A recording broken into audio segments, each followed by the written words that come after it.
Hi, everybody. Welcome to Chapter 4's breakdown of Final Fantasy VII Remake on our road to Rebirth.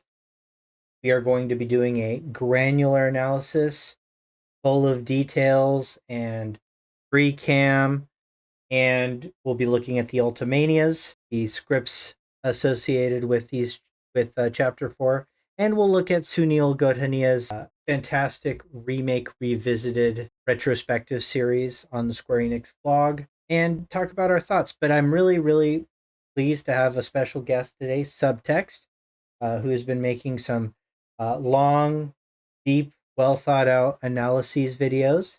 Subtext, why don't you introduce yourself a little bit? Yeah, I'm Subtext. Very excited to talk about this chapter. I think there's a lot of things that have happened in sort of the theory crafting community. There's been some conversations and new videos and stuff that have dropped that have explored some of the concepts that I think are relevant in this chapter. And so yeah, I'm really excited about it, and also excited to look at some of that additional Ultimania stuff and the interviews, because I meant to go back and check some of that stuff before today, and then I forgot.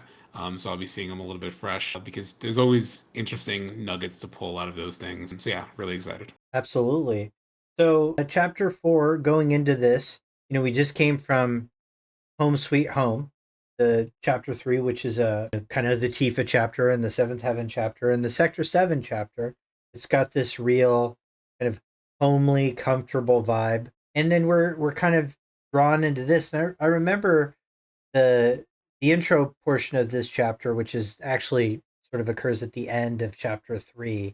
You get this you get this indication that you're going to go on this weird special mission with Jesse. And without knowing that that was happening, that felt like, oh, this is going to be real weird. This is going to be Mhm. interesting. And whenever there's a divergence, especially if, like, you have the anime brain, you're like, was this filler? But then you realize that this is not filler.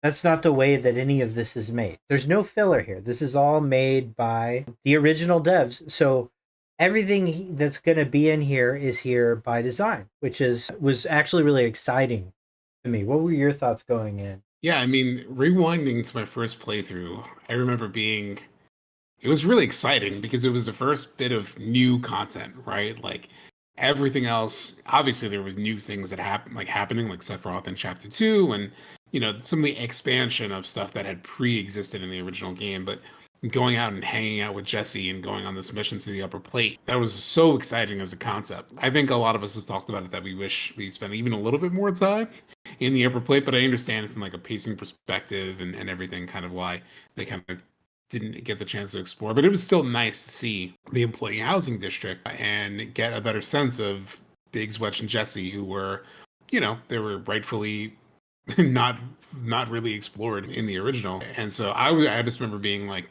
so blown away by it being sort of new content, being introduced to new characters, being introduced to the larger faction of Avalanche. There were so many things that were really exciting, and really the thing that got me was just the tone of this chapter. The tone of this chapter was such a, obviously it's comfortable because it's the hometown sort of thing, but you just felt such confidence that they understood these characters, they understood this world. They The balance in remake is, I think even people who have struggles with some of the new changes that they're making to potentially the plot and the story, Yeah. I think this is one of the chapters that's sort of level sets you into, you are going to enjoy this experience even if you were scared shitless by it. Yeah.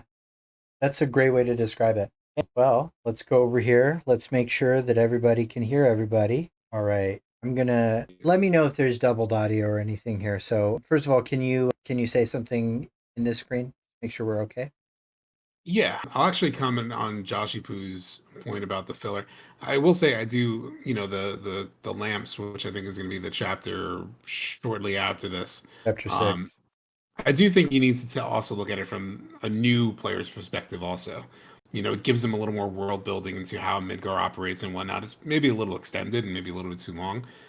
Yeah, But like, if you're first experiencing this world, it's a good understanding of sort of how the plates function and how the separation of the bits of Midgar. And very often filler means to be like, filler is usually written by the not by the author of the source material and does not contribute to the canonicity and is never called upon again or interesting. So I don't necessarily think chapter 6, chapter in question, constitutes as filler. Maybe just like not good. There are Not many very ways. engaging. It's not very Yeah, engaging from like a yeah, design. yeah, The level design and whatnot is not the greatest. It's a yeah. bit of a slog. Yeah, Yeah. it can be sluggish, yeah. Okay, so let's see how we can hear. Tough break. They So this will changed be the silent plans. for me. Last Technically, train's right? already left, which is why we borrowed these bikes. Need a lift to the plate? How did you guess? Easy. You've been acting weird. Like talking about one thing when you're Okay. obviously thinking about something else. Yeah, and don't get me started on all that pep. All right, I'll give you that. But how did you know I wanted to head topside? Was I talking in my sleep? What else did I say? No, we just figured you wanted to see your parents, that's all. Nailed it, huh? Yep, right on the head. So, seeing as we don't have any family of our own, how about you let us be a part of yours for a bit? You know, spread the wealth. Okay, cool. Are your parents still around? No. Okay then. Guess you're all invited. Here's to It was all interesting the to family establish this sort of like orphaned situation with all of them that they don't have parents and sort of I don't know where to take that. It's just interesting that there is this commonality between them. They draw that. They like point you to it. Yeah, yeah, agreed. And yeah, I think their here's to awkward family reunions line, which she's saying right now, is one of those lines that's really, really, I mean, it feels true. Like it feels like based on their interactions that they've known each other for a long, long time. But getting to go through traces of two pasts and getting to see the context that Nojima has added in a way that feels like it's always been there really does, like, I think, solidify that these are slum kids that grew up together, have a ton of shared hardship, and a lot of feelings about having to come into adulthood in this specific set of horrendous circumstances. We don't know a ton about Wedge, but we do know that, like, things have been really hard for Jesse and Biggs, and that they've really, like, they're sort of models for like the way that people ought to respond, that kind of hardship.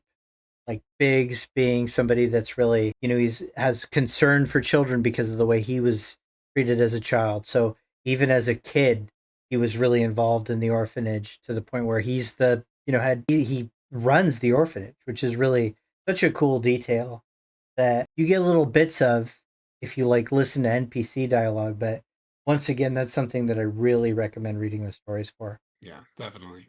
And you also get such a good like, it plays again with and only if you like really, really dive into it, but there is sort of a question of identity as well that they're all kind of like dealing with, right? Like some of them Yeah, maybe don't have their parents like Biggs, but others may have more of a or Cloud, losing his mom in Nibelheim, and then there's someone like Jesse who is torn about who she is, right? Like she had this grand plan of being an actress, and then that all kind of got turned upside down for her, and she's kind of right. keeping this sort of double life, the Yeah, secret life from her family, like who you are, what matters to you, where you're from. It kind of plays into all these characters in some way. yeah, yeah, absolutely. All right, let's keep going here. I take it you boys have your brand spanking new IDs? Yes, ma'am. Also, it was wild to be able to do get like a first crack Hear me? at the motorcycle mini game. Yeah, Just so you know. I remember seeing the trailers and being like, "What is the context of this? Yeah, Like, this race? Are they escaping from one of the reactors, or it ends up being this?" yeah. Which is surprising. And here we kind of get the true motivation for Mm-hmm. why Jesse wants to, do this in the first It place. was huge, right? Because of all the Mako. Isn't that what you said? Yeah. That was wishful thinking. Deep down, I know it was my fault. I used a more powerful blasting agent than the directions called for. It had nothing to do with the Mako. And so that's interesting characterization. So it's not just that like she made the bomb right and it had a more, I mean, from the perspective of Avalanche, it had a more devastating effect than they expected. It's also that she did know that that was a possibility because she did, cut a corner and she wanted to make sure it worked. So it's like this, it's delicate. It's more than just, she definitely didn't want to hurt people, but she also did, she is recognizing here, this is not a time to be careless. And so you get an understanding that she's got this feeling towards, her behavior. Like there's a remorse to her behavior that is valid too. Like not just because we, the viewer, know that it was a false flag operation and it was an inside job, but to her, she actually does think that a decision she made, maybe out of desperation, maybe because of her own personal reasons, which are explored later and we'll talk about, for needing to do what she does, maybe that desperation made her careless here. And her moral compass, Yeah. right? Which she presents as like such a fun-loving, happy-go-lucky kind of Yeah. go with it, but she's like really inside tormented by how things went Yeah. down. And they did such a good job too. And it's obviously I remember remembering Yeah. that she expressed sort of that in the original game when you go back into Shinra into Avalanche HQ Yeah. after the first reactor goes down. And she talks about it being bigger than she expected, or she kind of alludes to what she says here in Remake. But the thing that this gets to, I was surprised by how present it was in her 5 lines of dialogue in the original. Yeah. Because on the pillar in the original game, when you talk to her on the way up, and she's dying, she talks about her guilt again, and I totally had forgotten that had existed in the original. Yeah.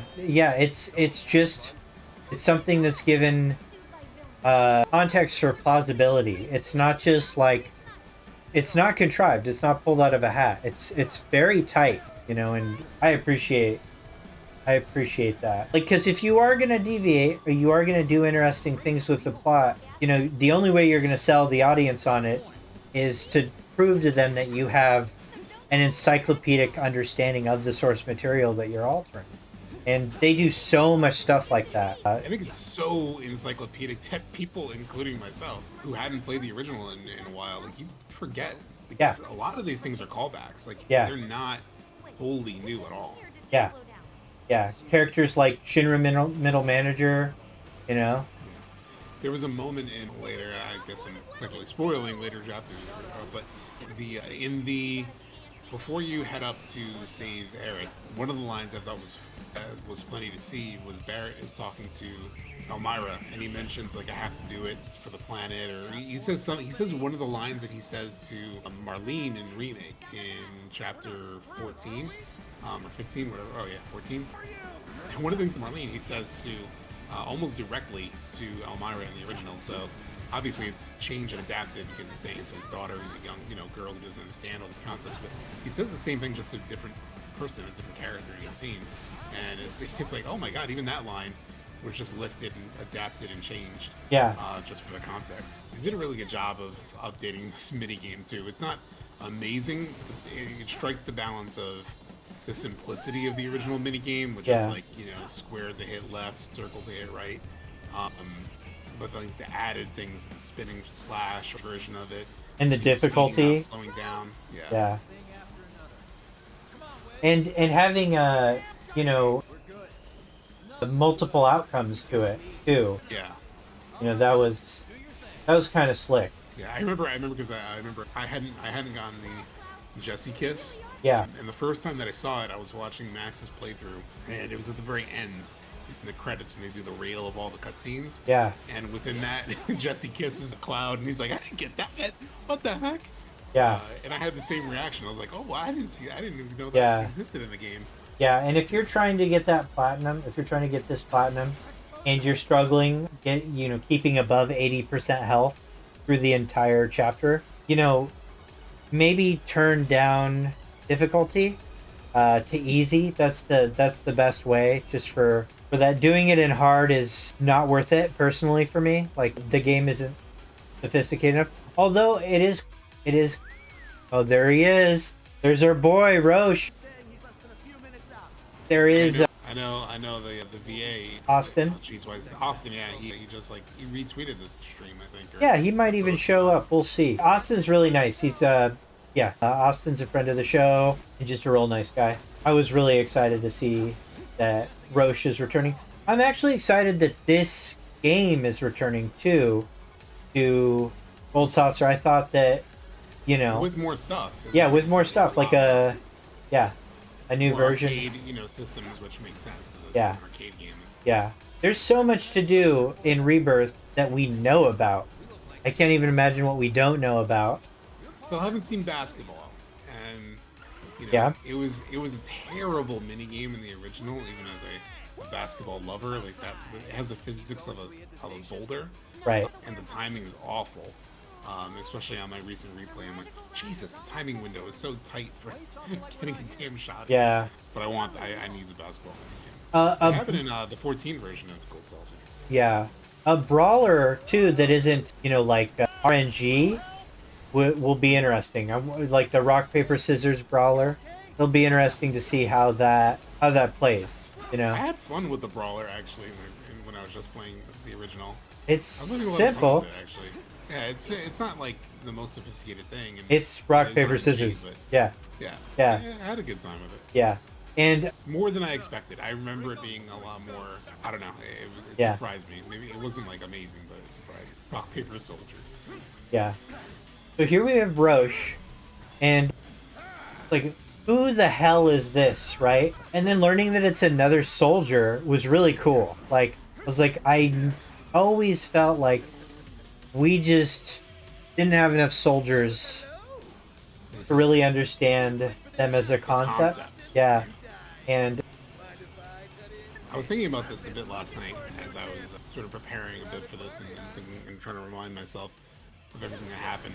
And his really audacious personality, yeah, a lot of people attribute that to, maybe the soldier Degradation, experiment sort of yeah. do that to you and whatnot. And that might be part of it. But the other thing it was making me think of is it also just goes to show the personality of somebody who would get into sort of soldier, right? Right. There are big personality. Even Zach is like a big Yeah. personality, kind of a bold personality. Yeah. Of course, you'd be cocky as hell if you're one of the strongest, most capable people on the planet. If you're essentially a super soldier. and we learn too that with Roche in particular that he is stronger than his rank, but because he's just too non-compliant, he can't move on. And so it's his personality itself that makes him a third, because we do see third-class soldiers like generics, in several chapters, but when we enter the Shinra building, and they are good. Yeah, see, I might die here. Getting in trouble. That hard mode. Yeah, I'm a little rusty too. I very often skip this, but Yeah, I'm me not too. just for It goes to show posterity. that- well, it's good game design though that it does offer a challenge in hard mode. Yeah. You can see. Oh yeah. What is he up to now? Not bad, and an abiding affection for your Yeah, I gotta avoid those hits. but what can I say? I'm really excited where they take his story though. The fact that he's Yeah. back and you're dead. That's okay. I am really excited to see him return and what story they do tell. I generally do like the idea of exploring degradation through him because he is such a loud Yeah. kind of character. It seems like a likely setup. I don't know exactly what they Yeah, and despite all of the moving parts that Crisis Core and Dirge of Cerberus added to Soldier, it is still mechanically incomplete and inconsistent. Like, we don't understand a ton of stuff about it. And so understanding, like, who's a G-type soldier, how novel are S-type soldiers, like, what type really was, like, we have this idea of who everybody was, but like, if Zack, for instance, was a I'm getting killed again. Was a S-type soldier. Why couldn't Genesis absorb his hair? You know, like when he eats his hair for whatever dumb reason, and it's because his cells were incompatible, but Cloud's were somehow. Like, so the mechanics of this are still like in flux, and it'd be good to have that. And this is a good way to named soldiers like this are a good way to do that. Roche is so annoying in terms of how much speed, how much distance he gains in front of you, and then Yeah. really hard to get hits on him, and when he do, then he winds up. And we'll look at his assessment after this battle. But yeah, no, completely agree with like the,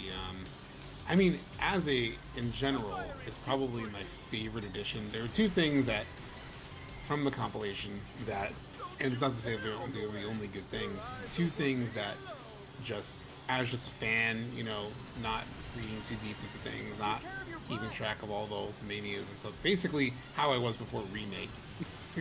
Mess with my brain and had me sort of deep dive. It was one of the, it's one of the few concepts, degradation, and sort of the expansion of Avalanche and before Crisis, which I don't know in and out. I still need to watch all of that. But the general ideas behind both of those things, the truth of Avalanche's origins, the sort of idea of cellular degradation. There were the two things that I like very quickly just made a lot of intuitive sense of like, oh yeah, of course, if you had these experiments done to you and your genetic makeup was messed with, it would probably have an effect on you and your longevity as a human being. And like, of course, Avalanche might have some questionable origins, and it's those two things in the compilation I think are among my favorite additions to the entire lore. They're easy to understand, they're compelling, they're interesting. I really, really love that they brought it in. Yeah, agreed. Unlike some other elements that we'll talk about a little later too, of like the, which some of that is just, in Ultimanias and other stuff they don't even talk about it outright, like negative life stream or concepts like that are a lot more difficult to understand. Shit. The dive bomb is insane. Oh no! Oh man, did I win? Oh my god, the cutscene was starting. Oh, that's incredible. Is the stream down? Yeah. No, I don't think the stream is down. I almost made it. Like, he had one sliver of health left. So. The internet is. Oh, is it killing? Was everybody else able to see that at least? I'm back. Okay. All right. Okay. So before I retry, give me just 1 second here. I'll be right back. I'm gonna edit this out in post. I know chat is still can hear me. I can talk to y'all if you can hear me. Okay, I'm back. All right. All right. We'll get this. This guy's out. So, were you able to see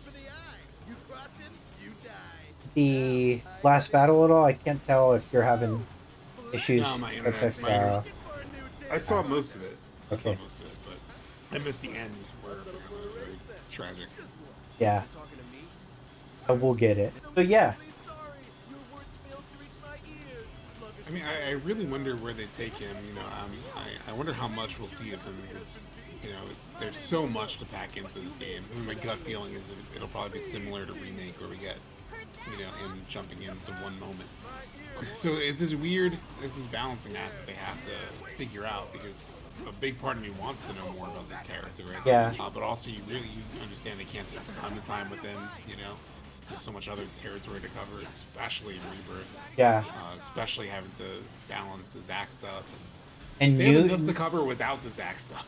And each area seems to have new characters we've never even heard of. Like, Rhonda's a new character, Broden is a new character. Who knows who else, It's clear that Nibelheim has some, new faces, or some faces that have, like, actual character to them now, like the sheriff and stuff like that. So all of that stuff is, stuff that competes with, Kyrie coming back, and we know Kyrie is back. Roche is back. Anybody new that they added for Remake, they've basically guaranteed will be in here too, Yeah.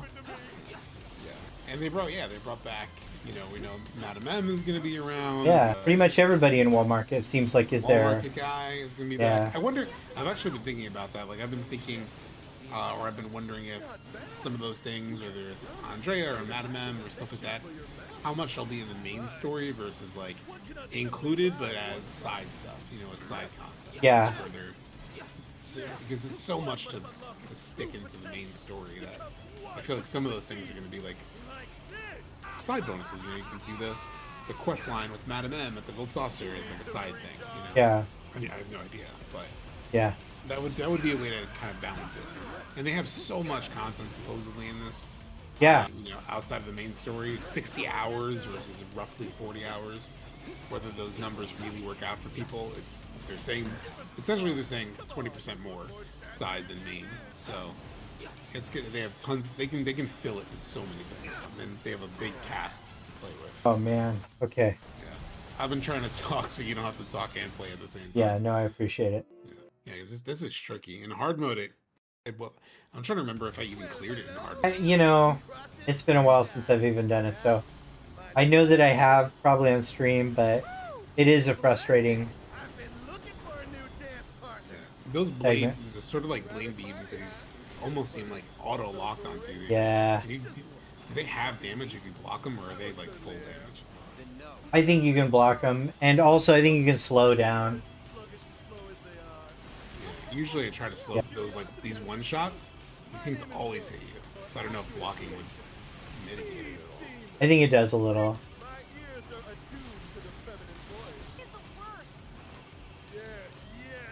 So people in chat, what do you? How do you all feel about Roche? I think generally everyone really likes the addition. There's some people who maybe he's a little bit too loud or a little bit random. But Some people hate him. yeah, I remember it was one of the things who's this guy was one of the big purist arguments, but I was like, man, give me more of this stuff, It's one of the things that feels the most Final Fantasy VII of the editions, yeah. That goofy kind of. It's an addition because we talked about it, right? Of not feeling that there were enough soldiers in the original game. It's one of those additions that makes the most sense, but was weirdly one of the most unexpected. Yeah.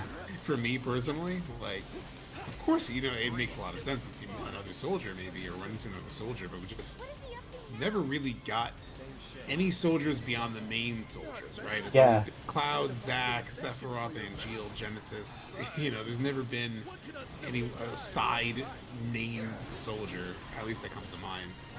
Yeah. So it was a surprise. Good move. Kind of baited him, and then he went in front of him, and he totally whiffed, and he got some good hits on him. Eternal Realm loves him, good comic relief, but just for a tragic fall for sure. I was annoyed with him at first, Phantom Meyer, but then when I came across him in intermission, I was so happy to see him. Yeah, when he shows up in intermission, that's such a joy. Yeah. And the way that he's like Thirsting for If Cloud. only I knew. Yeah. Yeah, it's like, what's his name? If only I knew. Yeah. He's so one of good. many people just crushing hard on Cloud. It's not a love triangle, it's a love octangle, octagon, love octagon. Yeah, I remember there were people speculating that maybe he wouldn't be in Rebirth. Here we go, we got it. So it was good to get that soft confirmation. I wish I didn't know exactly where he was gonna pop up, but Yeah. Until one of our flames is forever extinguished, our dance will never end. Yeah. This is actually really this is a really rad choreographed sequence too. This feels really, Advent Children. yeah, This is a great callback to what I think is a really cool scene in Advent Children. The bike stuff wasn't stuff that they could really upscale well in Advent Children Complete. And the difference between the extra footage in Advent Children Complete and the raw footage, even upscaled, is so drastic. I really wish that they could do something to really smooth out the frame rates and stuff like that, because the action in the bike scenes in Advent Children is so cool. And I always wanted that from a game. I was like, I wish we could play that. And you don't quite get that sophisticated here, but in the cutscenes you at least get to experience it. And it's yeah. okay, this is aware of itself. you know? It was another example of, we've talked a lot about this, and I think, enough time has passed. We've thought about it enough that I have made peace with the idea that even new players are going to know, what's going on with Cloud's past, right? Like, they're not keeping that the mystery that it once was. But when I was first playing Remake, what I loved about in chapter 1, when he does that flip off the bridge as it's falling, and Jesse goes, "Oh my god, that was amazing." Now that was, that was a hell of a move, or whatever she says. And then here, where he does that bike jump, and you're like, "Oh my god, yeah, this guy's a soldier," right? Like, it in the moment felt like a further reinforcement of like everything you knew about Cloud. And felt like it was going to make that twist for new players really land. Obviously, it doesn't seem like they're really keeping that a mystery in the long run. But they were, if they had still kept it a mystery, it would have been beautiful setup for that. Yeah. And I'm running on fumes. Don't worry, we'll top you up soon enough. Now let's roll. I loved getting to see the upper plate. The Sector 7 at night is really world building in like the best kind of way. The characterization stuff with Avalanche and all that stuff is really good too. But I'm a real sucker for seeing, like a place come to life.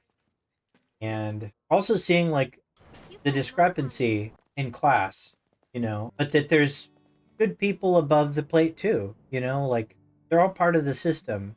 Even the people that live well are victims of it. You almost, feel bad for them, right? They're an employee housing district, so it's sort of, they live well, but it's also very controlled, right? So how free are you really in this sort of setup? I mean, you're having to work for Shinra. How do you feel about that? It opens like some questions, but and then Jesse's theme here, the first time this hit, this was such a like. It was almost like Square Enix was comforting me. It was like, it was the team was the creative team was like, yes, this is Final Fantasy VII. We know it makes you feel a certain way. Here's just some cozy sort of vibes, Yeah. Now, a bit of trivia. This was originally going to be playable, this basketball. Oh, really? And they ended up cutting it, as a way to kind of have more mini games, have an homage to mini games, but here's this little train. They can't give away the basketball minigame for Rebirth, but that gives me hope for the basketball minigame in Rebirth. Right. As basketball is my favorite sport, so I just spent like 10 minutes moving, like kicking the ball around. It's the best you could do. Yeah. But they do little things to make this place feel really expansive. Like you can see cars moving out of frame. Like actually. One thing for the world building that you were talking about that it made me think of, in the class disparity, that it was thinking about Shinra middle manager, and he's a middle manager, but he's in the slums, right? Like what level of do you have to reach to get this kind of setup, right? Like how accessible is it? Who gets this kind of treatment? Like they obviously don't explore it, and they don't really have to, but in my mind at least it starts to bring up these questions and makes the world interesting. And there is our boy. Amp supports our troops. Yeah, so they lives off 4 or 5 times what I do. Just to that's a statement on the class disparity, but also just it's a cool view. Like it's a view we never get. In the OG, it's something like that makes this Iron Jungle feel like, well, that up there on the upper left where you're pointing at, that really stood out to me. The piping along the side, because that's still what this place is about. It's about consuming the live stream and turning it into a livable mass. Also, that is a full moon. Were there any interesting free camera finds in this area or not? No, you can't go into any of the rooms, but there is some once we get into Jesse's house.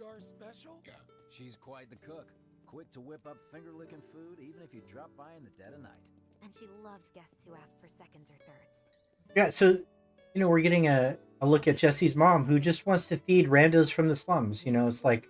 Why don't you wait around the corner over there? Okay. It's a shame you won't get to try the Midgar special. You would have really liked it. You owe me a pizza. Hey, Bio. With your help, We won't need By to Roxas, who's apparently You'll take watching on or just just about any watched or job, going to won't watch you? Advent Children for the first Yeah. time. Well, I need you to rob my house. This is an interesting way that this, like the way this scene is directed, where you go to the side of the house and then you enter the scene, and then during that you're recalling what secret instructions Jesse gave you. And this shot, I remember this Yeah. shot. I tried to photo mode that shot as So- many times as I could because it really stood out. Yeah. And here we have some cats. This cat right here is modeled after Hamaguchi's cat. So, and the cats do look good. Some of them get a little bereft of detail in the Sector 7 slums, but these ones in particular look great. Yeah. This one is, and That's then a of real ass looking cat.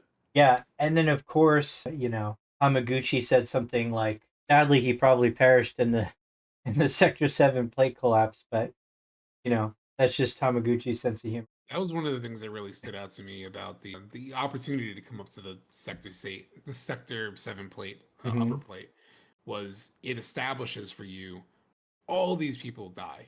They're actually have it in some ways worse than the slums, because there was a little bit of a warning there. You're aware these people were probably just in their homes, like not even thinking about it, not even realizing what was happening. That part has always like messed with me, just like how unaware the upper plate must have been about what was going on below them, and then the crash happens.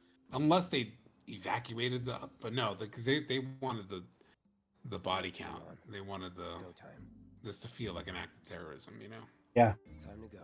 The Jesse job. So we are coming up to some information about the play that Jesse was in, and I think it's clear that maybe at the time they created these assets that they didn't know what their plans were for Rebirth. But I do think that their decision to make it Loveless is really fascinating.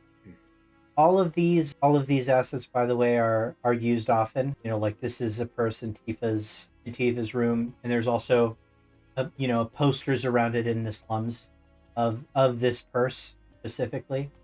But everything looks cleaner and nicer in here. Free cam does allow us to go in this room where these people are all creepily staring at, and we got Mrs. Raspberry key posing, but she does do random animations and stuff like that. That's amazing. I know. And then some things to point out here. So we got pizza. We got some pizza here. Later on, you'll see it in cutscenes. Champs appear. Yeah. Stamp bags appear. But, here we have like pictures of the waterfall by Aerith's house and the flowers near Aerith's house. But here's this calendar. This calendar's... I was going to mention the calendar. I love this calendar so much. So we're assuming that it's... And we don't really have a good reason to assume this, because every single calendar in the game is exactly the same. But, we have this is the date format. So this is essentially 0007 or 2007 is the date. There is Wednesday the 9th is when we, from the Before Crisis timeline of events, know the specific date of the Reactor 1 bombing is. So it's a Wednesday, which, Norse mythology people will get excited about. Wednesday is named after Odin or Woden's Day. And so that's some fun. MJ Gallagher. A lot of people have looked at the 4 there and said that return there is indicator of the title of part 2 and birthday. People have said maybe that's Neo's birthday. AZ, a lot of people said Zack and Aerith, but other people have suggested that these are all Avalanche references. N is Neo. A and Z are for Al and GJ, which would be cool, but kind of a stretch. But it's just stuff to point out. It's interesting, the holiday here. It's from 17 to the 21st. 25th is not Christmas on this calendar. What I'm intrigued about with the calendar too is if it plays any role in when we see Zack's world. Like, will we get a sense of when that's happening and how will it line up with that calendar? Dad'll be in there. but it's okay. And here we're getting an idea of what, what's driving Jesse. And we had no idea before. I need you And to grab his Shinra ID card. I don't mind to knowing. do it myself. I didn't think that this was a bad explanation at all. I And think, I honestly don't think I'm up to it. especially if you're gonna... Also, her not being able to, like, face her dad. Like, I don't think I'm Yeah. up to it. That's great characterization. Totally. And it's also, What's this? just helpful with what would compel an actress like Jessie Dear to Mom and Dad, join something like Avalanche. It has to be something really significant. Yeah. I remember going into, because I didn't have free cam when I played this, so going into photo mode is zooming as much as I possibly could. Yeah. I don't know if I ever really had a good read on it. Definitely not the ticket. And the ticket does appear in Ultimania, so you can see it. But so this play is called Your Highness's Slumber, and it's starring Will Scott as the prince, Jessie Raspberry as the princess. Other roles: Barbados, the witch, the spider, and more. And that vaguely matches the OG play, but it's pretty different too. Like, there's enough details different that the idea that maybe Loveless is a newer play edition, to Well, we the hear about a roster. musical Loveless later in this chapter, if you walk around and listen to NPCs. Yes, and you hear about it. You hear about Loveless a lot as a musical, but the assumption there is that is the Loveless Avenue version of Loveless, like in Midgar. So the idea of it coming to Gold Saucer is interesting, and it does seem like maybe like kind of an afterthought, but it still fits together really tight. Like, it's one of those afterthoughts I'm like, okay, they came up with something that really works, and I'm okay with that. Plus, I'm just really excited about Loveless because of all the lore implications that it has associated with, sorry you for know, getting the into good this parts of too Crisis much. Core, the fact that it's a Cetron poem, I mean, that the it's gold saucer got wasn't prophetic easy. value. It wasn't easy. The idea of I it had to being, go yeah, along. I'll just say, if it weren't for Sleep Easy, I don't know if I would say good parts of Crisis Core. I know. 2 tickets to my But play. he opened my Looking eyes forward to seeing you both. Good. on that one. I still have my issues with Crisis Core, but those lore bits are they're fascinating, Eat as much as you like. and I'm I excited mean, to to see how talk they about work. Loveless, Yeah. actually, well, God, there's a couple things to talk about in this room. Yeah. But like with Loveless, right? I've been thinking about this in terms of how it can relate to the overall remake trilogy, because I know Sleep Easy's thought about a lot and really focused a lot on it in the past few months. But there is sort of that. The most standout thing to me of Loveless is that it has a sort of unwritten ending, right? That nobody knows. And then it sort of gets filled in at the ends of Crisis Core. But it sort of feels like, I wonder if that's a bit of a meta relationship to the remake project. Like, do they see the remake trilogy, once it reached its conclusion, kind of providing some finality, some real answer, some real conclusion Yeah. to FF7? Because FF7 has been open-ended since the beginning. The ending of the original game is fairly Yeah. open-ended. The ending of Surge of Cerberus, the very last cutscene that we see, is still this open thread. And so I wonder if there will be if they see this project, this trilogy, as a way to almost write the ending of FF7, kind of like Loveless doesn't have quite an ending Yeah. yet. He's holding it upside down, but he's still holding it. But yeah, Rowan Raspberry, and he was the chief maintenance engineer, security clearance A3. Yeah, and then Jesse's dad, the state of Jesse's dad here, just as visually, I know it's just an unconscious person.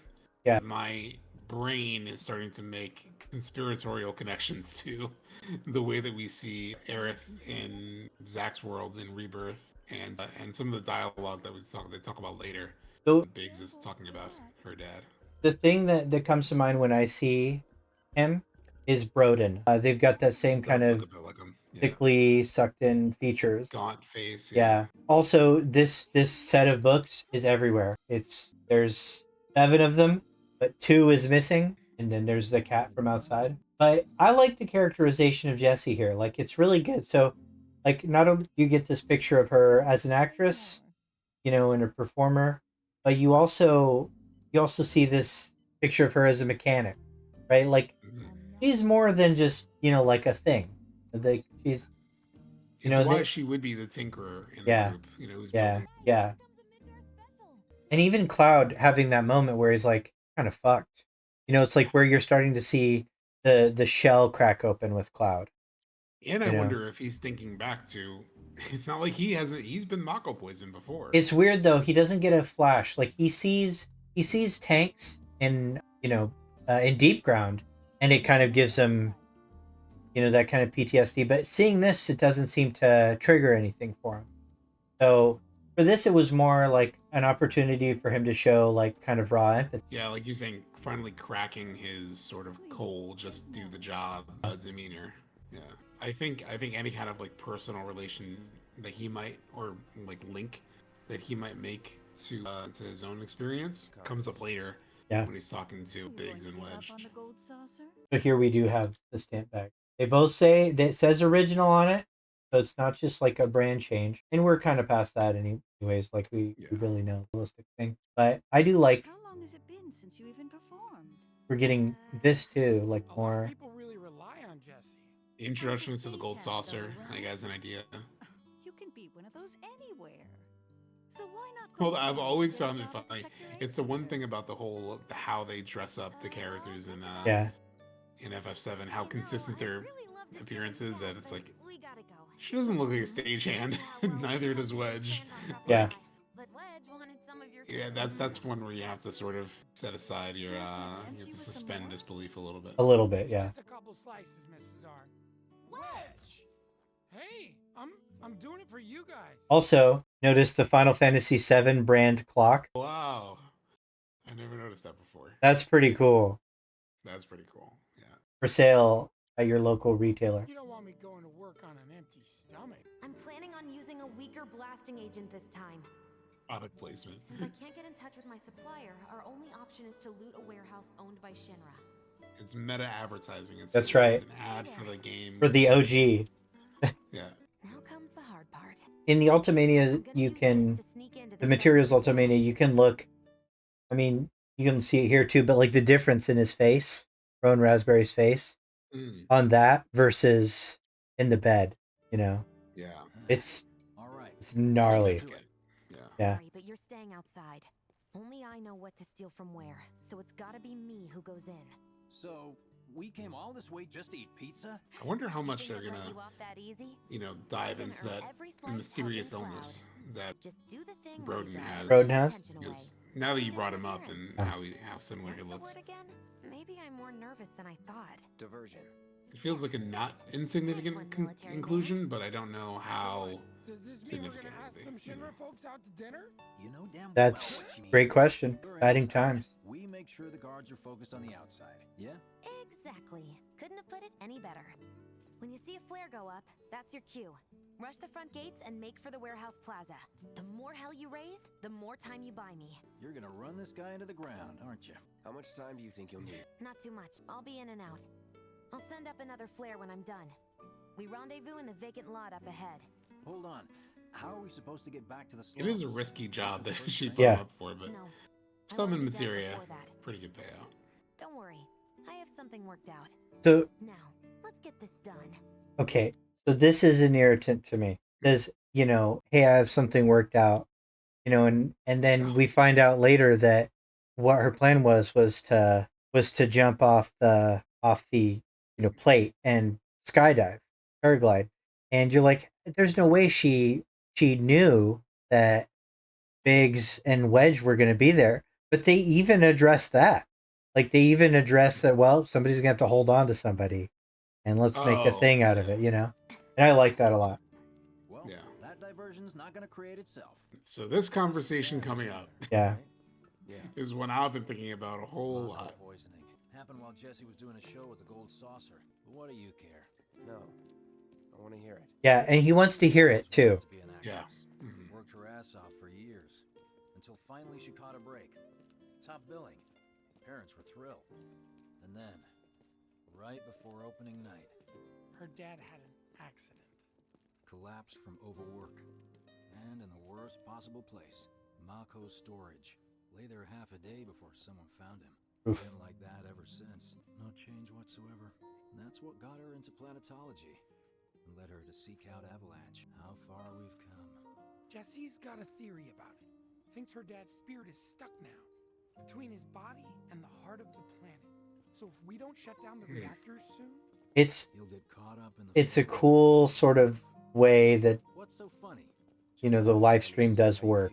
But it's also just conjecture too, so it's like we don't really know how that actually And this mechanically line works. Yeah. that he understands, unlike most of the time. For a long time, that really bothered me. That Yeah. line, for whatever reason, I was just like, what does he mean by that? Because I'm thinking of his future Mako poisoning. Yeah. But he has already been Mako poisoned, right? And Right. So he I wonder if it's a latent sort of awareness of his experience with Zach, you know? I think also there is no variant of his persona that doesn't remember his mother died. And so he also, I think, relates to parental concern. Yeah. But that too.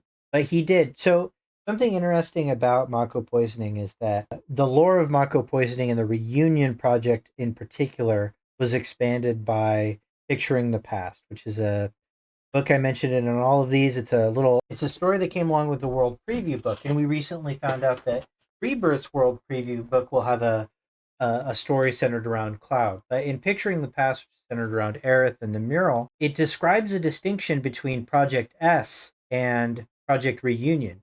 And Project Reunion is a very specific thing that Hojo did to people with Mako poisoning, where he injected them with S cells in an attempt to see if they would all be drawn together and start reuniting. So in order to be a reunion clone, you have to have succumbed to Mako poisoning first. Then Hojo does his stuff on you. Cloud is still distinct from this. He never changes his form. He doesn't become, 6'6", gaunt, and Sephiroth-like in appearance. But, there's more going on. So Cloud still has some special sauce to him that isn't really explained. He's never been treated, in the same way that soldiers who are, presumably exposed to Mako and bathed in Mako in a controlled setting that doesn't make them poisoned, So it's assumed that, Cloud, because he's got the soldier glow in his eye, he was never actually subjected to standard soldier experiments. He just had Mako poisoning, and then Hojo injected him full of S cells, and those cells were rejected, of course, by Zach, who had already undergone too much training to be a recipient of them. Of memory and hope. Yeah. And yeah, I mean, it's sort of. So he's talking about Mako, the essence of life. Rinse reactor, hell no. The thing that was just spoken about, I gotta let this joke play out. Well, no promises. he's serious, Cloud. She'll beat the shit out of him. Not my problem. This guy. This is like one of those moments Yeah. that you just so nail the characterization and stuff. But the thing I wanted to talk about, that theory that Jesse has, right? Yeah. Ironically, it's a theory, and Yeah. it's feeding into some theories that are starting to circulate. That idea of her dad's soul being stuck between the planet and the live stream, or exactly, I forget exactly what she said, even though it was 5 minutes ago.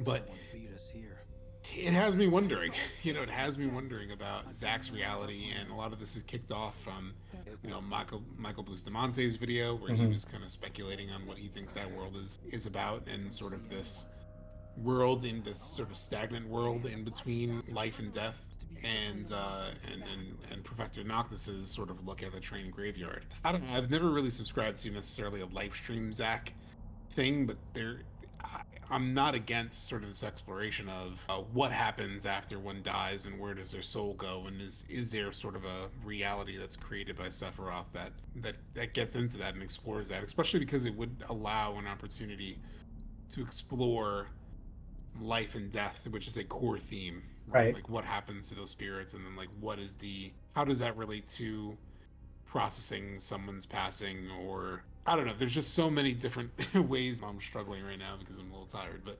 I don't know. I think I don't know. I think there's something to. I think that dialogue is in there for a reason. And it might just be to set up Mako poisoning. It might just be to talk about, explain sort of what Cloud will go through eventually when he becomes Mako poisoned. But I don't know. Something to bring up. Yeah. So Roche, a third-class soldier operator who loves bike speed and anyone capable of going toe-to-toe with him. He is ostracized by many in the organization, however, due to his antics and general disregard for anyone's. Before we enter into that fight. Before you kick off the next cutscene, I'll run to the bathroom real quick. Yeah. Perfect. Welcome in, chat. Thank you for being patient. So stuff that I can point out too. I did bring up that there's a very specific logo just for Shinra construction that shows up here. Here we have, like all the Slum posters. We also have this really cool Shinra coffee mug that you can actually can own this IRL. This was available around launch on their website. So, product placement is a thing. And obviously we see product placement in Rebirth in the Grasslands footage. There was I pointed this out, that there's a Play Arts Kai that you can just pick up that Chocobo helps you find. So, cross marketing is always going to be a thing. Can't really avoid that. This is interesting too, because, we see that somebody murked these soldiers, and based on who we fight next, it's confusing, like who did that. But we do get an answer that is very, very likely the other branches of Avalanche, and we get more expansion on sections of Avalanche in this. This is sort of a divergence from the OG. Avalanche was like Barrett, and then in the OG, but now it's like Barrett's a splinter cell of a larger Avalanche that potentially has much more resources and, still operates out of Wutai. No need for us to rush. And as I mentioned earlier, it's one of my favorite additions to the overall compilation. What? You're trying to keep us out of it now? It's interesting to think of Barrett's group as this splinter cell that has Right. different philosophies. They talk about it in the DLC too. Sonon and Yuffie talk about it. That splinter cell, and I kind of wish they ran, that the bigger organization ran more like the splinter cell does. Yeah. Man, I get really hungry when I'm nervous.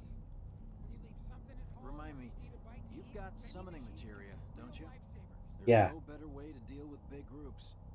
You'd be crazy not to equip. I've always wondered why they had the training center there in Chapter 4 of the game. Let's go over this Yeah. For people who are really still unfamiliar or uncomfortable with the combat. I don't know. You start things off. I do know that in normal mode, this Roche fight was a gate for some people. First, we climb So high, that could be it. then we go to town. All right, here we have this. So here's a genuine flashback. There's no Genova filter on this. And this Nothing. is pointed out in the script, right? Yeah. So, what did you want to talk about? When spring comes, I'm leaving town. I'm going to Midgar. Also pre-rendered, sadly. Should have figured. This is the most we see of Nibelheim. But I'm not Yeah. like them. Yeah. I'm not going just to look for work. I cannot wait to walk around Nibelheim and really see it and Like Sephiroth. experience, especially Great the fact that they're war going to go hero, back. huh? I'm excited. Yes. Yeah. I'm excited for all as of all you. the actors. Yeah. Yeah.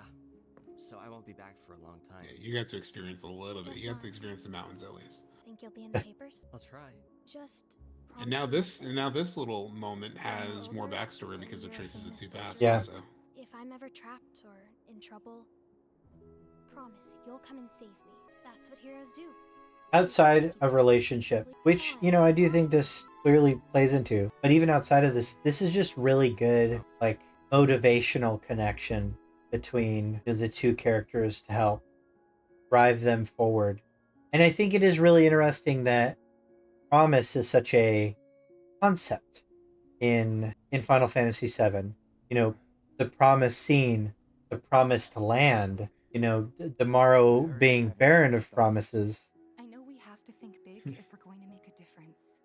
And then this I loved. That it's also not just a genuine memory because Yeah. I feel there's a couple reasons I really love this because it's not just conveying that it's a genuine memory because of how it's shown to us, but importantly, I think for whenever we get to live stream sequence and whatnot, I think in the original game, Tifa kind of probes it. Like she mentions, Yeah. you didn't remember, And in here, he's just remembering it without any provocation other than the fan that's up top.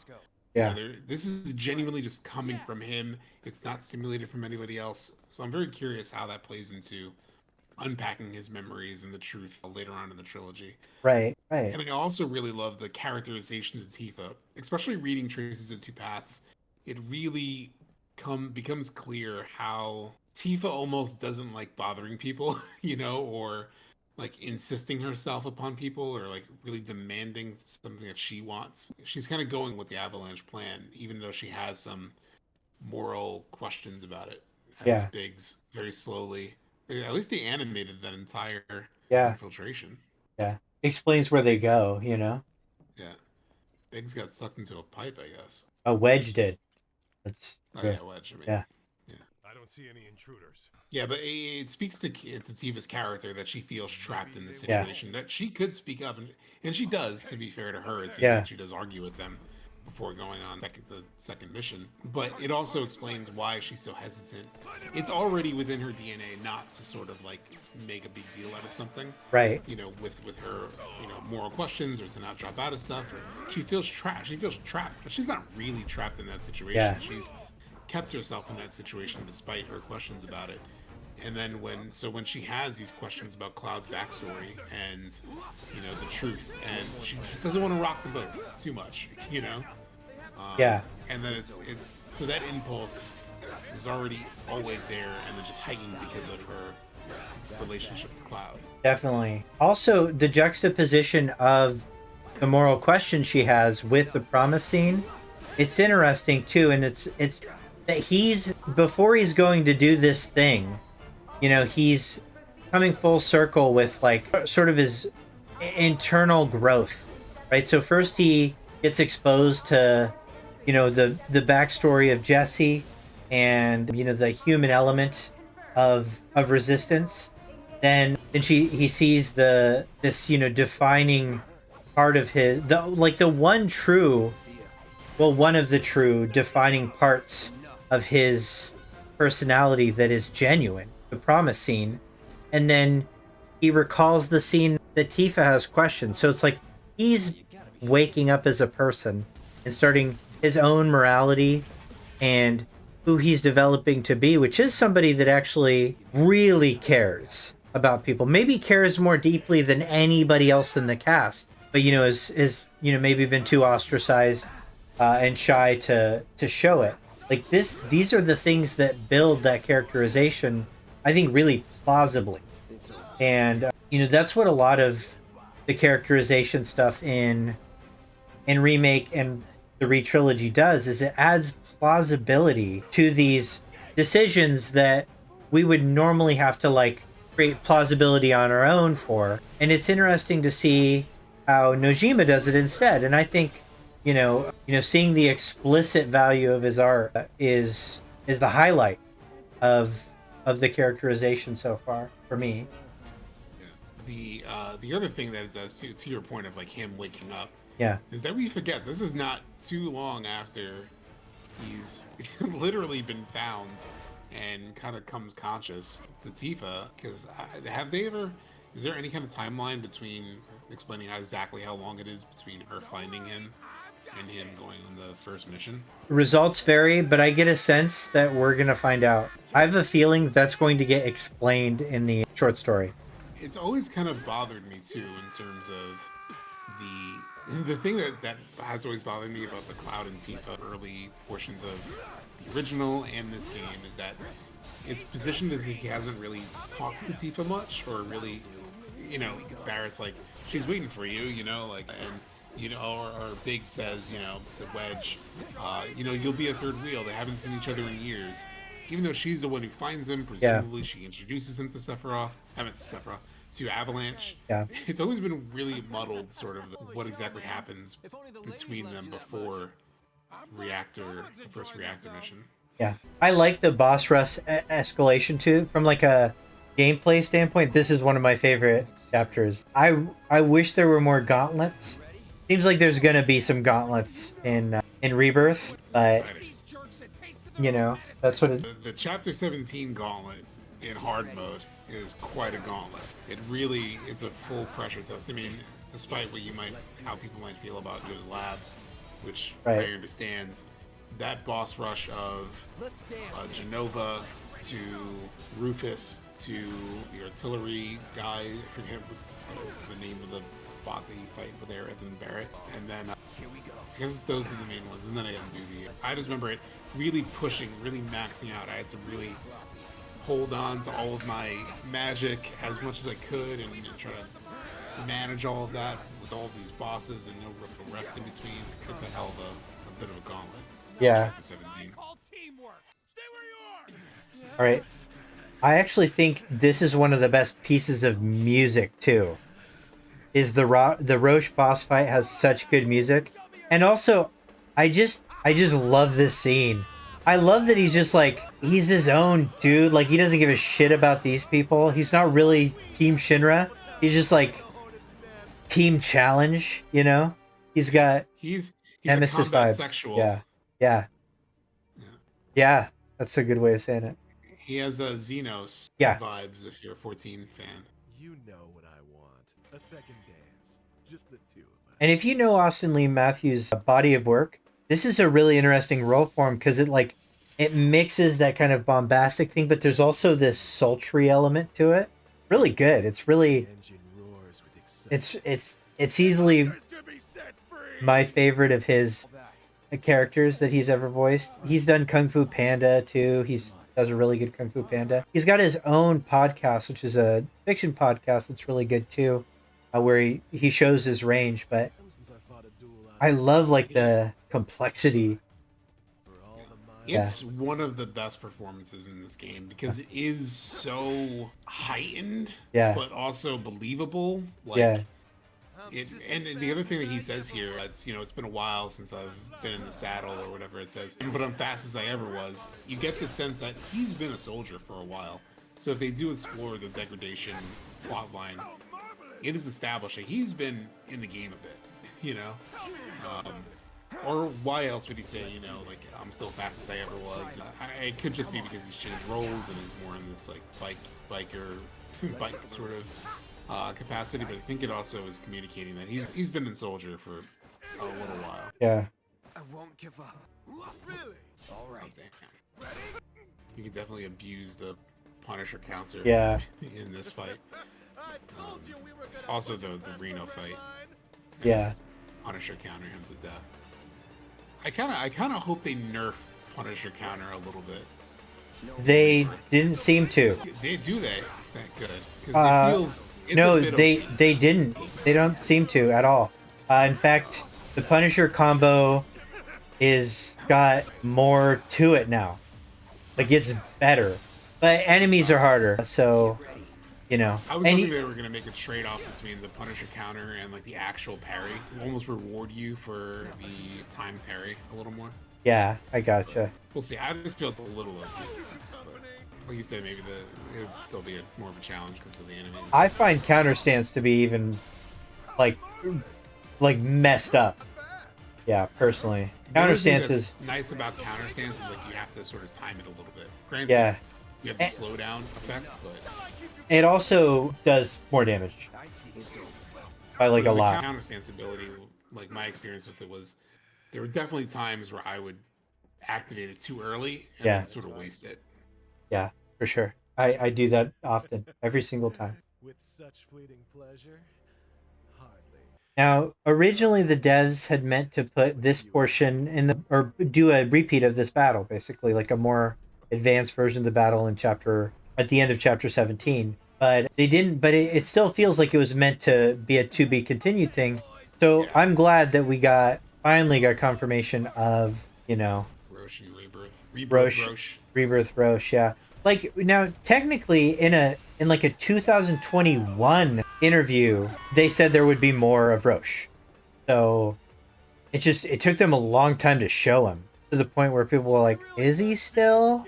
And they're starting to show how big the game is and how many new characters there are. Like, I hope they didn't scrap him, And they didn't. It was great to see him in intermission too. Yeah. the thirst. And here is setting up what we see later from Cloud. And again, I don't know if it's meant to be intentional in a negative way, but reinforces Cloud's tendency to. It was earlier when he came in and knocked all the guys over with the bike. Yeah. His tendency to sort of copy behavior. Yeah. Comes through Roche and how Roche behaves when he helps the team bust out of the Shinra building. Now here's our first look, you know, at new Avalanche, or at this other Avalanche branch coming up here. You know, after Wedge literally wedges himself in between you. And the design here, it's cool, and it's the closest to Before Crisis Ravens, and it's also similar to what we see in the 2015 trailer for Avalanche. I'm glad that they at least showed up, but I do hope we see more like of the divisions of Avalanche. And I hope we see some Ravens too, to be honest. For those that don't know, in Before Crisis, Ravens are Avalanche members that Fujito experimented on. They actually like hijack Hojo for a while, and he helps too. Basically like a version of the super soldier, or the soldier on Avalanche members, and they're called this elite unit called the Ravens, and they can't die, which a little messy when death is irrelevant, but you know, they used it as like vague source material. They used a lot of Before Crisis as like, there's a version of this that happens in Remake, but it's a version that makes more sense, you know, and feels less like poetry. I wonder how they balance all of these plot points. Like that's probably my biggest question for the rest of the trilogy, is just how they balance. There's so much to go into, and I think some things are probably getting a little bit of short shrift. And, that's fine. You know, it's just, you know, you can't go into detail on everything. Yeah, stuff's gonna get overlooked. That's just the way that it is. Yeah. But I do like, you know, if they really wanted to, they could expand into even more future compilation titles if they, you know, wanted to. They've given themselves a lot of world to play with. Right, they have. Where they play with it is the question. Could you have been any louder? I mean, it made my job a lot easier, but where's Wedge? And I wonder how much the Avalanche element is going to play into Rebirth, because it feels like it would naturally almost take a little bit of a backseat because you're less involved directly with Shinra. You know, we don't get into the Wutai stuff apparently until, I would assume, part 3, since they already confirmed it's not. Yeah, but there's this other thing called Shinra Resistance Corporation or company, and they are the SRC. And are they Avalanche? Or are they something a little different? So it's like they're adding more things that are organized against Shinra. And so how much room is there for Avalanche? Well, we're definitely going to the birthplace of Avalanche. So they can't, you know, Cosmo Canyon, they cannot like true. run past that, you know. And Barrett thinks about it. Here's one of the most like fan-pleasing moments of just the entire game. Is that a smile I spy? And he does smile there. The best part of waking up. It's not safe here. We should go. I would be. I like that he defends his personality when it's called out, you know. Yeah. And then I love the intense sense of urgency. And then all we have to do is just like go through this corridor, and then we are just like blending with the crowd with a giant sword, and then like a chick with armor, and then Wedge. You know, like Shinra grunts are terrible at their life. You know, they're underpaid. Cloud's third ever canon smile. Yeah. Yeah, it's. All residents are to return to their homes and remain indoors until further notice. I repeat, for your safety, go home. Okay. I have looked, and so just for your guys' safety and well-being, I'll let you know, I've looked in all of these. There's no Denzel. And that's a missed opportunity to not show Denzel here. But it is what it is. There are some fun NPCs though. What are you, an idiot? Move your vehicle. I got like this entitled asshole. Okay? But here is the OP. And I am convinced Broom Lady survived. I need you to go back inside and stay there. An Like, she's just ready to kill Wutai soldiers. Like, she's just trying to kill the W's. I've seen playthroughs of people running past this, and I don't understand. You don't stop. Yeah. She's so loud. Yeah. It's so clear. It's almost impossible not to get her dialogue. Yeah. It's good, though. It's good. I'm glad that they did that. Yeah. Also, it's just like, there's such a variety of opinions even on the upper plate on stuff. But as you get above the plate, the more likely people are to be like ultra sympathetic to Shinra, which is just makes sense. You know, so Wutai is the enemy, you know, to like an old curmudgeonly, you know, conservative lady. You know, Wutai is clearly, you know,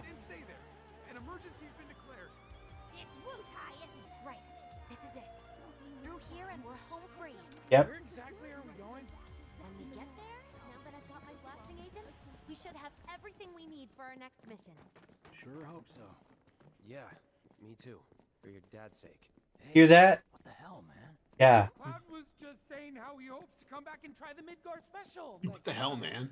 Yeah, like they're pissed at him for opening up, but it's a moment for us as like the viewers to like know, okay, That's right. this is very different from the Cloud that was about to murder Johnny. You know? I mean, he still has some of that coldness, right, that he has to shake off, because he's about to also murder Reno. later Yeah. on. Yeah, it's still built in. Like, he's starting to figure it out. But also, you know, he just woken up from, like, some weird coma shit. But it is explored as kind of a deviation, right? That the Whispers have to step in. If the Whispers have to step in, yeah. I love how so much of this escape plan is based on this bet. She heard her dad mention this once at some point in the past before he was Mako poisoned. And it worked out. I honestly don't know why they bother with parachutes. Since you can just fall from this height and be fine anyways. Yeah, fall damage doesn't really exist in Nope. Fantasy VII. It's because the Gaia is small. Got the same gravity as Pluto. Even Wedge later on when he falls out of the Shinra building, as you've Yeah. realized, Hey, Cloud. he's Let him fine. down gently, all right? Bounce right back up. This was the moment on the first playthrough where it's just like, just vibes are through the roof. Yeah. You got the 80s music. Yeah. Jesse just absolutely being incredible. Yeah, killing it. And I then would be such a sucker. yeah. Also the innuendo with pay you in full, like Yeah. Yeah. I love Biggs's scream during that. I ain't your bro. I hate your bro. Also, I'm surprised at their like lack of, I don't know, anti-air measures in between, you know, the upper plate. It seems like stuff has to fall all the time and potentially kill people, you know? I think they don't really care about anything that happens down below. I know. Now stuff Probably coming not. up, Yeah. I'm sure they watched all the stuff coming down. Be proud. Also, Cloud encouraging Wedge here, you know? Feels like we're flying high these days. Yeah, that's such a big difference for sure. So many people, including myself, thought that was Cloud's hands. Yeah. First time. Yeah. And only now, after seeing this scene a million times, do I not think that. But the first few times that I saw this scene, every single time I thought it was Cloud's hand. Yeah, definitely. What I loved about this part of the chapter, once you get past everything, is just being able to go. I just spent so much time running, listening to the NPCs, how their dialogue changed. And there's a few gems to find in here too, and I'll put you sort of a couple that stood out to me. I don't know if you had some plans to listen to, but This way. I mean, Jesse and yeah. Biggs made it back safe. I guess. Cool if we check on them? We'll pass by their places anyway. Sure. And this is our, this is a interesting look at Sector 7. I think Sector 7 looks great in the night. yeah. You know, definitely. But there's also like different NPC dialogue, Yeah, it changes. It outright totally changes. including some cool deep ground stuff. This is Big's place. Yeah. Yes, he hasn't made A few different sorts Yeah. of references to Deep Ground, actually. Yeah. Hope he isn't worst casing it again. There's the one of like the trio of women sort of talking Yeah. about secret jobs, but then there's another along the side path Yeah. that's sort of in that overhang where this guy is talking about Anyway, potentially taking Yeah. one of those jobs. Yeah. We'll find And there's some very worthwhile Shinra middle manager lore in where he is. Sure hope it'll be business as usual. Those bike-sized surface today. Fire's finally under control. Avalanche are the bad guys, right? You know, there's serious money to be made. It's in this tunnel, yeah. Not for us though. Wouldn't be so Serious money working, yeah. Sector 6 will hook us up with a position. Yeah. I thought maybe it was here. I'm listening. Something about an Experiment. Yeah. Yeah, experiment, yeah. Yeah. Yeah. So, yeah, they're about to be enemies. Stop it. Yeah. I care. Maybe we fight them in chapter 13. No, I'm not Yeah, letting we probably do. You know about the secret reactor jobs? Yeah. Even people from the Undercity are allowed to do them. Secret Easily. jobs? Yeah. It's just a rumor, but the pay's supposed to be amazing. Thing is, you can't apply. You have to be selected. Yeah. pretty sketchy. That is sketchy. Needing to be selected means like there's one guy selecting it. And his name rhymes with JoJo. I'm so sick of living life in the gutter. I want. Try another distro route? This chapter is when, like, checking in on people's streams. That's where I found, like, Professor Noctis stumbles on that shipper sort of conversation. And then in Finney's stream when I was here recently, this one was the first time I really heard this dialogue. Yeah, so Executive, a board member even, the president of the entire company. That'd be something. it'll repeat eventually. Have I told you lately just how much our I friendship usually like, Yeah. moved away a little bit, then went I back even in. remember where we first met at that one place in Walmart. Yeah. Right. But don't mention that to my wife. Don't When we worry, first my met. lips are sealed. Yeah. That one thing, oh, Don't tell, I won't to my Yeah. wife. Yeah. Like, let's be real. These two have done That's a things deep together. V-neck right there. Yeah, That is a that's deep- they've had they know each other biblically, so to speak. This young girl in the you should checking someone else out. Never mind. Okay, we'll go find Jesse and then we'll This is where Jesse lives. Men are not allowed inside. Lots of pretty girls trying to make it big on stage live here. Yep. So don't hang around or they might get the wrong idea. Shinra middle manager is in the middle of something, that's for sure. I'm telling you this for your own. People around here love to gossip. you can tell Wedge is, crushing on Jesse pretty bad. They think she's an actress. I mean, who can blame him? And one more thing, bro. It's all a game to her. Don't fall for it. You lost me. Life's a stage and loves to play. Loves to play, Loveless. Yeah. So we'll take him back to his cat lair, Yeah, and then you get more freedom. and then we'll find Biggs sleeping. So by Jesse's place is that little playground and that little girl who's extremely Yeah. creepy. Hey there, Yeah, man. we'll definitely go there. Stick around and listen to that dialogue. She has Yeah. a few lines and it's interesting. Yeah. These little guys are on guard duty today. Yes. Okay. Okay. Thanks for seeing me home. Really sorry about your ass. Yeah. It's all good, bro. It's kind of weird when you call me that. Hey, don't be Really scared. sorry about your Deep ass. down, he's a big soft. It's actually not weird. You're the weird one for making it weird. Wow, guys, great work. Like, chances are, and I'm not trying to be mean, Oh, big but he probably knows how to be an adult better than you do. Deep down, he's a big softie. Yeah, Calls him right out. Gotta collect my pay. will do. Are you here to play too? I like playing the part. Do you? See, the first time I heard this, I thought she was talking to Cloud, but now I'm wondering if she's Yeah. talking to Cloud. You know, I'm not. Thinking of like the things Yeah. about ghosts, maybe is she seeing through to a different reality?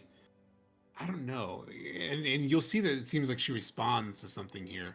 Like I think the next line of dialogue is like, A "You response. don't have any friends too?" Yeah, it feels more like a response. Yeah, me neither. Yeah. You're just like me. You don't have any friends? Yeah, me neither. You're just like me. Who is she? I mean, she might be talking to Cloud, but a It- lot of the NPC yeah. dialogue that you run into, they're not addressing Cloud directly. Yeah. So You get paid. I don't know. It's just it's sus. It's just a little sus. Yeah. Well, if it isn't Cloud Strife. Was wondering when you'd show up. Without further ado, here you are. Thanks for stepping up, Merc. Thank you for your trash green materia. Your 17th Okay, barrier. I get it. Mind letting me breathe? Depends. Mind coming over tomorrow night? My roommates should all be out for a while. Are you seriously that desperate? Just let go already. Only if you promise to come God. back tomorrow night. Deal? I love the fake Okay, anxiety that hey. they give characters. No promises to keep or not happening. No promises? Okay. No promises for sure. Although there's like that fake anxiety that you have the first time you play it of like, wait, weren't it supposed to be Tifa? But there's no real choice here. It's not like you're saying yes. both are soft. One is a soft no, the other is a hard no. Never heard of any of that stuff. Yeah. Oh, you are so adorable. You know that? And You just leave everything to me. it's unclear too what her real feelings are Actions are. too, but that's, you know, part of like the allure of her character is that she's quixotic, you know. What I like about that moment too with her is that she comes on really strong, right? She's like my roommates aren't gonna be home, but she gets so excited, like genuinely excited, and like wants to take care of him, right? Like, Yeah. make him a pizza and whatnot. There's definitely obviously she's coming on to him, and like it's a very sultry thing, but like It's like almost there's a mocking. hint of sweetness. Yeah, and it's almost mocking too, and like the whole thing that, you know, Wedge says before, it's like just a way of sort of saying, hey, you know, she's just kind of like that, and she's quixotic and, you know, theatrical, but it's you know, still really good characterization, I think, and it makes her endearing. I am, along with Psych and, you know, you owe me a pizza, those two lines of dialogue are ones that just I understand them. I get that they are tonally 90s and they're kind of callbacks, but Psych is nails on the chalkboard to me. It's the only The psych is nails in the chalkboard. Yeah. For me too. You owe me a pizza. I will defend to the end of I time. know. I know you don't get it. That's good to He's totally tapping into her energy. Yeah. And that's how you comfort Jessie. Yeah. Is by talking on her terms. Yeah. Yeah, no, I agree with like the meaning. It's such weird delivery. Joshi Poo gets it. Yeah. She must be prepping the bomb right now, but will she be able to finish before morning? I should go and see if she needs any. Thanks. Sorry, our shoot was blown pretty far off course. It felt like an omen or something. So, Get some rest. You need it. Roger. Night. Night. And thanks. Really. So Wedge talks about Biggs overthinking things. Yeah. And you know what? Relatable as Yeah. Somebody who has been overthinking this damn game for 4 years. And yeah, and it's sort of like it feels like a little bit of a completion of the arc a little bit, like, because at first, you know, Biggs is really kind of like, he's optimistic about you just because he sees everybody charitably. It's like it's a trait, is that he perceives the other characters in a charitable light.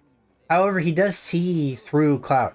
He sees him as like this kind of confusingly immature individual, but he's like, because he works with kids, you know. And so for the roles to kind of reverse and Cloud to kind of gain empathy and insight on his character is a way for their relationship to go through this arc, you know, which I think is satisfying. And then here, you know, we come to, you know, we kind of think, oh, you know, chapter's over, but shit actually starts to get crazy here. The dialogue, I don't know if you wanted to go to that. Oh, never mind. But the Loveless one was down on that row with the shops. We actually, I think we covered it on that's a daytime one too. Oh, okay. Yeah. You were out for a while. But before it gets crazy, it gets intimate. Yeah. I ran into Johnny, by the way. Said not to worry. He was getting out of that guy. Yeah, the guy almost killed. You weren't thinking of leaving Midgar anytime soon, were you? Oh, that guy. Well, seems this old friend of mine's in a tight spot. This is chemistry. A time ago I said I'd be there for her. Made a promise. So, You know, all throughout that last chapter, this is still like the promise was sort of the central Can't say this is quite what I had in mind. portion of his identity that he came to through that. So, if you want to talk, I'm listening. What's with you all of a sudden? With me? Like He's you're really losing that hard edge? reaching out here, you know. That bad? and it's because he's a chameleon, you know, like not just because he's got Genova cells in him, although that might have a part that we're not seeing, like we're not seeing any flashes. It's because like he's a new person, and all children do this. All 16-year-olds will learn by emulation. And so he was just in this like close-knit family situation where nobody's mad at him. There's no Barrett there that's like, you know, you know, killing the vibe. It's just like this warmth of that, and so he's got that. He's bringing that energy to this interaction. So even though there was a fight and all that stuff, and you know, some darkness, that's how quickly he's growing up as a person, and it actually does track with how quickly, like, you remember how quickly lessons were learned when you were 16? Because he's 21 technically and legally, guys, shippers, relax, but emotionally and mentally, he has like the kind of gaps in his personality that a 16-year-old would have. Not to mention, you know, the first 16 years of his life weren't exactly full of like rich social experiences. He was an introvert and all that stuff. So he's learning how to be a person in real time. And so who does he use that insight on? He uses it on Tifa, you know, and that's noteworthy. And the other thing too, that I wonder how it might be even doubly surprising for Tifa, because when you trace it all the way back to Traces of the Past, they didn't have a tight relationship. They didn't talk things out. They had the moment in the thing, but he almost avoided contact with Tifa. Right. Like, he would find her cat and just like hand it to somebody else, like her dad. Yeah. Or just say he knew where it was. Like, he was just so avoidant of any kind of contact. And so for him to not only be here, but be so like, I'm here for you, I'm your friend. Like, it's a real change. Yeah, absolutely. So okay, so not at all. I like it. Maybe Marlene won't be so scared of you next time too. So she's relieved by it. You know, this new, so scared of you next time. you know, this newfound Cloud. I'm really glad to have you back, Cloud. Really glad. It's pretty late. Okay, you don't have to stretch. Come on. Catch up more, but we should probably both get some sleep, yeah? She does. He does though. She's tired. He's even got a little smirk there. He says goodnight, Tifa, after she's gone. It's like, it's very soft. Yeah. You know. Yeah. And then, okay, these guys. This is such a fantastic scene. I haven't read through all the translated scripts. Is this one that's included or no? No, they very, very intentionally skipped this. But sleep and dream the sweetest dreams. We know that voice. That is Sephiroth. Okay? And why it's and it's presented in a way that sort of lets us know that it's as if Sephiroth's voice is coming from that whisper. He also has this choking feeling, you know, this agony. They really set up an interesting, I don't know if dichotomy is the right word, but distinction between these different types of whispers. These are the ones that seem to have some influence of Sephiroth, and these are the ones who seem to be working against him, but don't have much influence on him, like when he slashes them in chapter 17. Yeah. You know, they're circling him, and it doesn't matter, you know. Right. It's like we're watching cognitive dissonance take place within the live stream, and the dissonance seems to be between Sephiroth and Jenova as individualized entities, which is super fascinating. But and we see it manifested in all these whisper fights with the purple whispers and the other whispers. And so for those that don't know, the whispers have and they don't spend a lot of time actually. Did I give anybody a set? Okay, that's fine. I didn't. But they don't spend any time in the Ultimanias making the connection explicit, because I think they're trying to keep it that way. But the connections between Sephiroth, Jenova, and the Whispers is so absurd. Not only do they look like robed reunion clones, which a lot of people have fought me on, but they are absolutely mysterious robed figures. They're described as robed in several sources. And apparently, sorry. Go on. I was just saying, wasn't the original, at least it's on the wiki, that the original design, and I think I found the source of it in the old Ultimania, but the original design of the robed clones were like this, like floating apparitions, right? Yeah, floating apparitions. And so, you know, they're just visually, the similarity is there. Also, the attacks that the purple enigmatic specters have, and the purple connection to Sephiroth has been done to death by Sleep Easy, and it is concrete and real. But the attacks that the enigmatic specter uses are attacks that Sephiroth has used in Kingdom Hearts and non-compilation titles. So it's super clear. We also know that there's a direct connection between the three named whispers, Croseo, Viridai, and Rubrum, to the remnants of Sephiroth. Those aren't just some weird random reunion clones.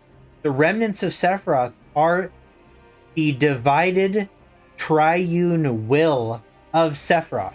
They're not like some copy. They are Sephiroth's will manifested in the live stream after Meteor. So it's not even like up for debate, you know, that those are aspects of Sephiroth that you're fighting. So why is Sephiroth having you fight himself? And so that's, you know, one of the mysterious things about his end game. That's fed. Yeah, go on. And just the doubling down on that. If you, I had it in my brain and then it just fell out. Go ahead. I lost it. We're running out of time. The other way. Yeah, over here. So there's interesting dialogue too over here that describes Are they trying to stop us from reaching the others? This way. where we're starting to learn what they're doing Oh, you gotta be kidding me. and how it takes force Trying to fight a hurricane. to go through them, Stay on your feet. you know? You don't have to tell me that. But one of the things that Cloud says is that I don't even think you can see them unless they make contact with you. Right? So that's another attribute of the Whispers, is that they can choose for you to see them, you know? The thing I was gonna say is the kind of confirmation of that, Mhm. the even more explicit confirmation of that is the official dev interview, the chapter by chapter Mhm. breakdown. And when it gets to chapter 18, Yeah. it very explicit, because a lot of like fans who've only had like a light touch with sort of the theory community, Yeah. or not even theory community, just like theories in general on the internet, initially thought of that as future Cloud, Tifa, and Barrett. Right. But they chose within the official interview on the PlayStation blog Yeah. to be like, those are like the Advent children, right? Yeah. Obviously, the developers didn't really confirm it, but they didn't deny it either. But interesting that rather than say, you know, were those Cloud, Tifa, and Barrett? No, they went to the Advent children. Yeah. Well, and very specifically the reference, which is in the Ultimania, describes that Velvet Nightmare is the name that of the weapon that Yazoo uses. And then the Materials Ultimania says that one of the animations that I believe it's Croseo uses, the one that has the fist, whichever one has the fist, is meant to be a reference to the fight that Laws has with Tifa. The animation where he warps behind. So A hell of a linking up to Advent children. yeah, if you ask me. you know, yeah, So this thing's not gonna give up without a fight. It adds up a lot to Advent yeah, children. I got this. It's still such a mystery Gotta to give me. it my yeah. It's good though. It's like really, I love the Whispers from the start. And, you know, a lot of people felt like surprised by 18, but it seemed like, I just don't know how you didn't think by chapter 2 that this was going to be the major thing that you're going to see, you know? I remember being aware that they were going to be a thing. Yeah. I think because I was so honed in and Yeah. kind of changes that I even Yeah. played them up in the trailer. Because in the trailers they're present, but they're not there very long in any of the trailers. And, like, Yeah. they're not there a lot. They're like a few seconds at a time. But I remember, because I didn't watch the final trailer, where I think they're probably all over the place. Yeah. But I remember just being immediately keyed into like, these things were not in the original game. This is gonna be a thing. Like, I knew Yeah. walking into the game that they were gonna be a thing. Yeah. You know, you don't make things like this and them not be a major thing, whether you like it or not. You know, You okay? I felt totally prepared that Yeah. My two left it was going to be a major element of the story. But it seems like it took a lot of people by surprise. Yeah. And it's just interesting that the Whispers themselves had to interfere here. Like, what is it that made things diverge so much that they needed to hurt Jesse in a way that made them all aware of it. Like, you know, they're not just changing fate, they're making the people that whose fate they're changing aware of the fact that their fates are changing. You know, so like that in itself is this unalterable statement that things are a little different. We are on an unknown journey, you know, already. So I'm still unclear, yeah, like what even the motivation was for the change that seemed to make Barrett distrust Cloud enough to not bring him to the second mission. Yeah. Like, kind of the inciting incident of like why things started to deviate to the course that Cloud may have not even gone this.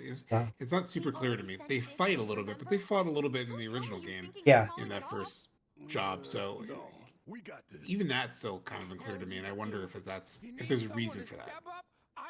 You know? I love this interaction. Okay, so here's the thing. I'm gonna need a raise. Consider it done. All right, everyone. When you know your value. Yeah. Go and raise some hell for me, okay? Listen, Wedge. I need you to hang back and guard the home front. What? But I'm in perfect health. Which makes you the perfect choice to look after Jesse and Marlene. Let's get this show on the road to Mako Reactor 5. Once you got your gear in order, head to the station for the meet. Got it? Yes, indeed. This'll help you get squared away. Don't tell me I never did nothing for you. I'm counting on you, soldier boy. Tifa's happy. You know, the conversation about the Whispers and how we first reacted to them makes me think of it again, sort of soothes me, just, you know, despite some of my worries at times. Because I remember walking into the game, like I said, I had a sense that they were going to be something. But I never really found myself too bothered by them. I expected to be a lot more bothered by them than I was. Because they're such a loud plot device. Like they are. Yeah.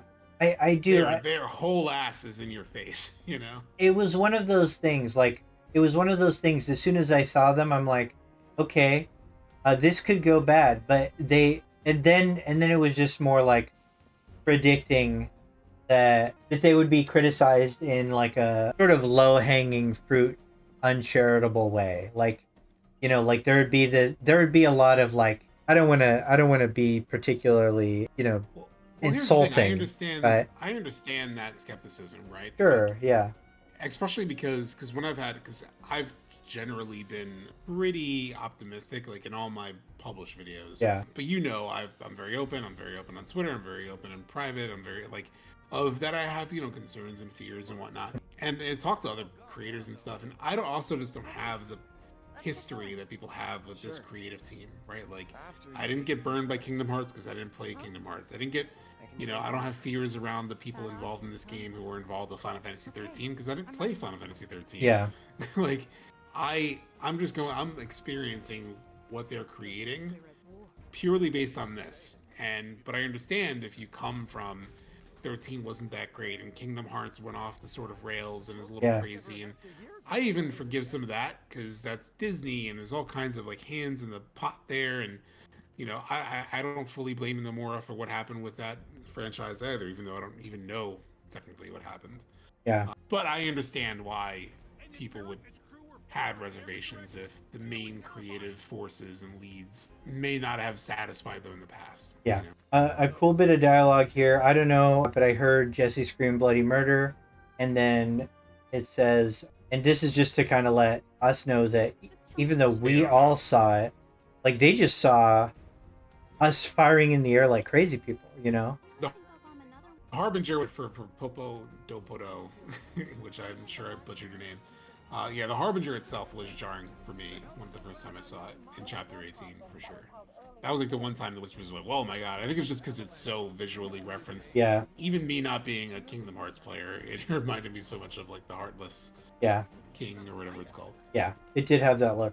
The symbolism was impossible to like ignore, like the connective tissue stuff. But you know, I get it too, but I do sometimes feel like people kind of made up their mind.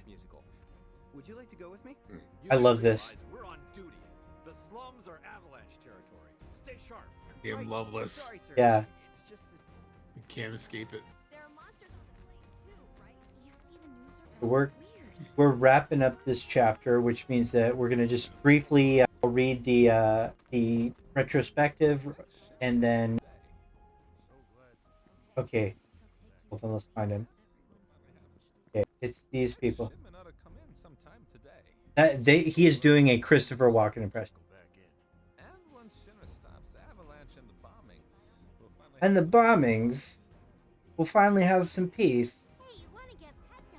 So definitely that's a real thing. There's sus-ass Chadley. Alright, people. Okay. Starts the moment we board that train. You sure you ready for this? So, okay. Well, there we go on that. It's chapter 4. That's right. Because if you get on, it starts with chapter 5, right? So, here is the remake revisited of 4th chapter by Sunil. And there's obviously spoilers. I put the links to these in the video descriptions, but let's just go through them. This chapter doesn't appear in the original FF7 at all. What was the process the team went through to decide this new section should be added, and why it should be added during this part of FF7 Remake? And Toriyama says, one thing we placed emphasis on when fleshing out the story in Midgar was adding depth to the relationship between Cloud and Avalanche. By having Cloud work together with Jesse and the others on the night before heading to Reactor 5, we could show their private relationships, how they became closer, how the friendship between them deepened, thus making it possible to empathize with them more. The Reactor 5 bombing, it says Rector, but rare L for the editorial staff. The Reactor 5 bombing mission follows directly on from Reactor 1, so we only had the night before the mission to insert any private episodes. And so that's another point too, is like this game takes place in a very short period of time compared to, say, the rest of the game, which has like this kind of wide paycheck of time, that you can say, but this is like 5 nights. So we also set the objective of showing more of the relations between Barrett's offshoots, Avalanche Group, and the main organization, which was not really depicted much in the original game.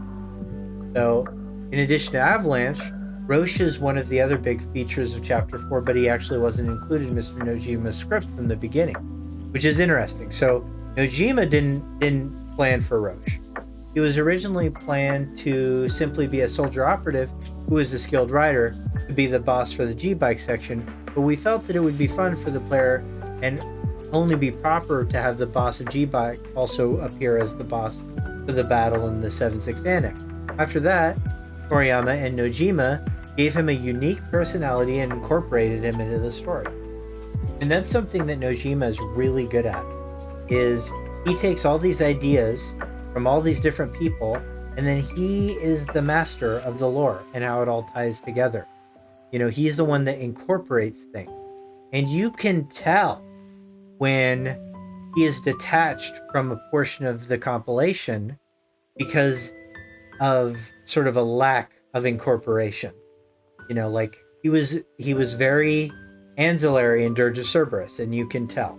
Even bits of Before Crisis, he had sort of he was definitely the primary scenario writer, but a lot of that scenario was handled elsewhere. So because he was busy with other stuff, He and he's very much a problem solver too, Yeah. in terms of figuring out we want to do X, Y, and Z, and there's this very iterative process even in the development of the original game where they were figuring out, they broke Zack fairly late. Yeah. They broke, even Tifa as a character apparently came later than a lot of people realize. So there's very much for him to receive the direction of we're gonna have this thing, and him finding how it works in a broader sense is like really makes a lot of sense for how he seems to operate. Yeah. And how the creative team in general seems to operate. Which can be a little scary for people, right? Because it's not as planned out as it should be. But the first game, the original game, wasn't planned out as much as it might be. Yeah, it really wasn't. And, I'm sure there was a lot of happy accidents in there too, but there was a lot of just really good ideas, Also, it really relied a lot on that negative space we talk about a lot, where, the player's own imagination filled in gaps in a way that made them not, question it. And people generally like their own imagination, more than others. But it takes skill to write something that impresses your imagination. So I'm really impressed with the remake project so far for that reason. Okay, next question. In the scene where the team are making a parachute drop, if you look closely, you can see Wedge's cheeks wobbling from wind pressure. You can get a sense of I know. You can get the sense of the development team's attention to detail in the scene, but did the scenario team specifically ask for this detail, or was it something added by the facial team? And Iwasawa's, the facial director's, answer was, facial animation team proposed doing this immediately after seeing the scenario. Our reasons were very simple, as we felt it would look funny to have Wedge's cheeks flapping around, and we had never done anything like it before, so we wanted to give it a go. The character team and programmers collaborated along the way too, and tested lots of simulations on the skin movement, resulting in a much higher quality wobble effect than I had initially imagined. It is very good, by the way. I was amazed when I saw it in the cutscene for the first time and rewatched the scene over and over. It's like, how can we fully maximize the fatness of Wedge in every single moment? I know. It's okay. Yeah, we'll see if their attitude towards that changes. To be fair, you know, they did him good on the belly jiggle. He doesn't really have any real belly. He doesn't have the Corneo, you know, belly physics. You know, it's a solid. He's got some husk, but it's a solid husk. You know. Yeah, I like him. I hope we see more of him in the voice actor. Roche was introduced in this chapter for the very first time. Now, having appeared in the original FF7, very little about him is shared with the player. What can you tell us about his backstory or motivation? Toriyama says, he is an eccentric soldier, third-class operative who fervently loves his bikes and his mates who he has bike races with. He is basically a speed freak. Roche was also a special case in that he is the first ever Shinra bike soldier to advance to join soldier. Right, so he was an infantryman in the bike division that they were like, all right, let's throw cells in you. Okay? He is skilled enough to rise to first class. So skilled enough, so that means like as skilled as Zack. We'll say, I don't know who the bare minimum first class soldier is. Maybe Genesis. Only because he's so new. I guess Zack. I'm not trying to insult anybody, but like he's Zack level. Right. But stubbornly sticks to bike-based operations, so hasn't even been recommended for second yet. Roche himself seems fine with this arrangement, though. That is the background we thought up for this character. We love Jesse's theme, and you pointed out Jesse's theme song too. What can you tell us about its composition? What themes were you trying to evoke, and how pleased are you with the track overall? Was it ever going to sound drastically different? Co-director Toriyama, and this is from Kawamori, the music supervisor, Toriyama had requested that Mr. Hamauzu create Jesse's theme. And you can definitely hear Hamauzu's touch here. It sounds like something out of 15, actually. And he makes... Is it just me? Yeah. Is it just me, or like, is Hamauzu, because, you know, I saw his name all over Remake. Yeah. And I'm not familiar with the entire music staff, but I feel like I could be totally wrong. It just feels like people don't talk about him enough, because he seems... Every track that has his name on it is pretty incredible. There are the Hamauzu's stands. Like, I know Alex Mukala is a big fan, Fish Fried Cat, quite a few people that really are. Philip Hartshorn has brought him up too. The Kingdom Hearts people know him too. You know, so there are stands, but like there is the namesake of Uematsu that a lot of people, that's sort of like a different stratosphere of recognition. But in terms of like skill, Hamauzu's top notch. And he says he makes very technical and complex music, but he has also created numerous tracks with a really haunting and impactful melody. So that was factored into Hamauzu doing it too. 2 arrangements of Jesse's theme used in this game, one with an acoustic guitar and one with an orchestra. But if you have a good melody, then the beauty of the piece will not change, regardless of the actual arrangement. You can hear that in this track. And boy, is that true. You know, the idea of using leitmotifs, the leitmotifs in music's really a very Final Fantasy thing. And the leitmotifs seem to work the best when the melody's good, you know, and you hear them surviving beyond, you know, usually the game that they're contained in. The game must have lots of sound effects recorded where sounds like the bike engines recorded from scratch.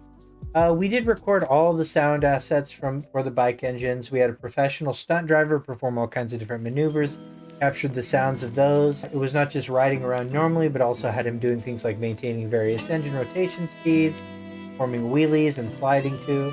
This allowed us to capture assets with a good range of modulation.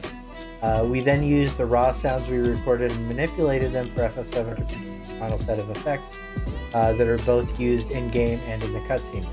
Now, the sound effects in this game are really good, and I feel like sound effects in general are the most underappreciated element of all types of productions. Like, because it's one of those things that, like, you maybe don't notice if they're really good. You only notice it if it's terrible. But the fact that they tried to make this really good for the 1 or 2 audio files that, like, are really into that just kind of shows the love they had for the project. During this chapter, we receive a tutorial on summoning materia. FF7 Remake features Ifrit, Chocobo and Moogle, Shiva, Fat Chocobo, Leviathan, Bahamut, Carbuncle, Cactuar, and Chocobo Chick, as well as Ramu in episode intermission. Were any other summons planned during development? At an early stage of development, we looked over the lineup of summons in the original 7 and decided to go with Ifrit, Chocobo, and Moogle, Shiva, Fat Chocobo, Leviathan, and Bahamut for a roster of 6. The reason Leviathan was included is because he was featured in the original FF7 demo, so I personally wanted him in the first remake too. We then also added Carbuncle, Cactuar, Chocobo Chick as pre-order bonus. It costs a lot of development resources to create a summon, so there weren't any that we planned for but discarded. We tried to be as accurate as possible in planning and then stuck to that plan until the final version. I love the nod to the demo. I do feel like it feels weird that we get Ramu during intermission instead of Leviathan, because that Leviathan being the patron Wutai summon. But I get that, you know, maybe that's just how the planning. Yeah. What also stood out to me looking at this is seeing the full list. I think it really hits me how many summons there were for the first part of the trilogy, and then Hamaguchi, again, just a reinforcement of like his almost obsessive level of detail to like callbacks, like that demo callback for Leviathan is kind of insane. Yeah, and he's a young guy. I mean, like to be the director of this game. I mean, like, he's in his 40s, but still, like, I believe he said he was 14 when the OG came out. You know, so like he's been a lifelong guy. Okay. Roche was a tricky foe to defeat the first time around. Is this part of FF7 Remake the team we're hoping players would start taking advantage of Cloud's counter while in Punisher mode if they weren't doing so already? And Endo says this fight was positioned to get the player to use Punisher mode and all the other abilities they have to gain a deeper understanding of this battle system. Of course, it is fine if there are some moves that you don't use, but we wanted to get across that the more nuances of the system that you understand, the easier combat will be. And, you know, we talked about that during. Yeah. The thing that stood out to me about the fight was purposeful. Yeah, absolutely. The adorable cats are a common theme throughout FF7 Remake. Is someone on the team a huge cat fan? And Yuma Watanabe, the senior assistant producer, answered this. I don't know if you could call it a common theme or not, but the team do all love cats and dogs too, of course.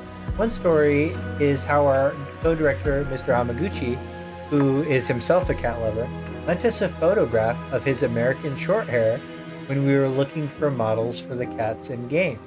It played a big role in implementing the cats. I felt the bike race minigame paid great respect to the original version, but also added something new. What did you take particular care on when creating bike battles? Were there any difficulties when it came to balancing it with the original game?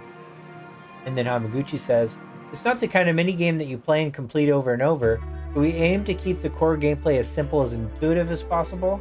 We created a traditional bike game where you needed to develop good technique to drive well, it would take time for the player to get used to the controls. We made cornering on the track automatic. This lets the players concentrate on moving left to right, aim their target, and makes it easy to control the bike itself. The new bike minigame that we showed the very short clips that we've gotten of it, it does feel like it rewards more precision though. Yeah. So they're definitely adding more to it. Probably gonna have to get good. Yeah. It appears that the Whispers intentionally appear here to cause Jesse's ankle injury, leading to Cloud being forced to take on the next mission with Avalanche, just like in the OGFF7. What can you tell us about this sequence of events? Toriyama responds, in Remake, Cloud's mercenary contract with Avalanche is discontinued before the Reactor 5 mission, and he was not intending to accompany the others. But the Whispers interfere to keep the destined timeline unchanged, and he ends up going with them after all. Which is, it's funny how he doesn't answer the question. He basically just restates it as a fact.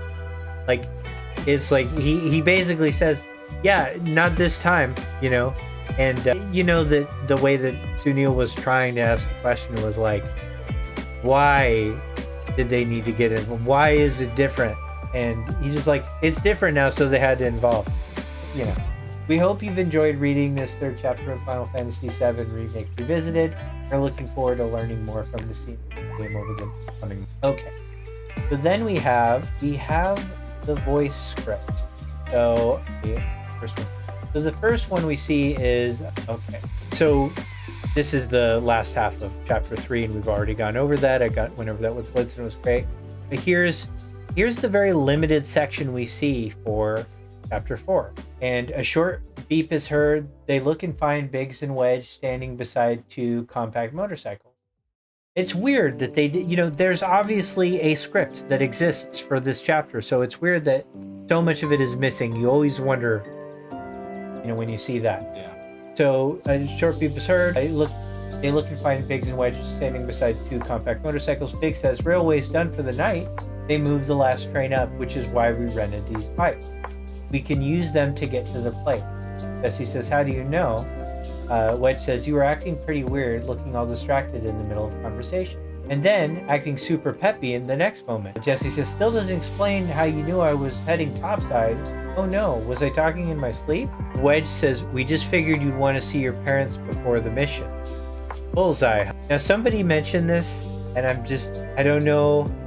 I'm not saying anything, but why would Jessie worry that Biggs can hear her talking while she sleeps? Yeah. So just food for thought, I always thought that was a funny, her crushing. Yeah, Bessie Chippers thing. "We just figured you wanted to see your parents before the mission." Bullseye. "Paris predictions are only half correct, but Jessie doesn't want her true intentions to be known yet, so she makes a deceptive show of being caught dead to rights," which is something that we talked about. We talked about how she's very performative like that, but she also uses the acting and flirtation as a barrier, to place between her and usually the feelings of others, as well as her own feelings too. Jessie, "Right through the heart." Big said, "So if I may be so bold, seeing as we don't have any parents of our own, why not share the wealth and let us help take care of yours?" We find out that they don't have parents. Biggs and Wedge, orphans, like the rest of the cast. Jessie, "How about you, Cloud? Your parents still around?" No. Trying to show a sense of solidarity with someone in the same situation, Biggs and Wedge look at Cloud and nod twice. This is red letter stuff. So red letter stuff, for a reminder, these are stage notes. These are context. These are subtext for the scene that helps the localizers put the appropriate tone, and the scene directors put the appropriate tone on the scene. And sometimes there's things that we don't see super clearly. Confused by his own upfront response to the question, Cloud averts his eyes, and you do see that. He dodges his eyes. Jessie finds the trio's behavior amusing. She's been feeling down about the prospect of stealing a certain item from her parents' house, but she's able to push that feeling aside. "All right then, let's head up together. You can share my pain of being a lousy daughter." Fascinating. Sinner. It's interesting that there's such a point that they put on that, though. Yeah. Him being confused by his own upfront response. Yeah. And it is, there's a lot in this where there isn't red letters about it, but he does act in a way that's very vulnerable and open and kind of himself. And, you know, like, kind of the catalyzing, yeah, there's the chameleon aspect that we talked about, how everybody's getting along, there's this positivity, there's just vibes. But also he has that connection to, you know, the Tifa sequence in the chapter before. So he's starting to like break this veneer. The things that make him kind of who he ultimately is supposed to become are still present in the story. They are manifesting in different ways, though, in a way that I think is going to be capitalized heavily on in Rebirth. I think, you know, Sephiroth's not letting up with trying to break these connections. Now that we've started to see the connection that the power these connections have in his persona, like, we now know that those are things that make him stronger, and a stronger Cloud is back. So, scenario staff Q&A answered by Matomo Toriyama. Biggs and the others talk about sharing the pleasure of taking care of one's parents, to which Jessie replies with the opposite sentiment, saying they can share her pain of being an unsupportive daughter. Biggs and the others respond with cheer nonetheless. Why is that? What a question, by the way. Like, what a pointed... I don't know who asked that, but that was gnarly. And Toriyama answers. He says, Jessie up and left home and rarely returns to visit her parents, so she doesn't consider a filial child. In other words, she thinks of herself as a lousy daughter. Biggs and the others are aware of Jessie's situation, so they respond in an upbeat manner. In the scene, Cloud feels caught up in the friendly atmosphere of the Avalanche members and lets down his guard to talk about his past. This is one of several episodes in the game that works to deepen the bond between Cloud and Avalanche. Okay, so when you get to this segment in the Materials Ultimania, it has this compendium of like other notable stage directions in the first 4 chapters that don't really apply anywhere else.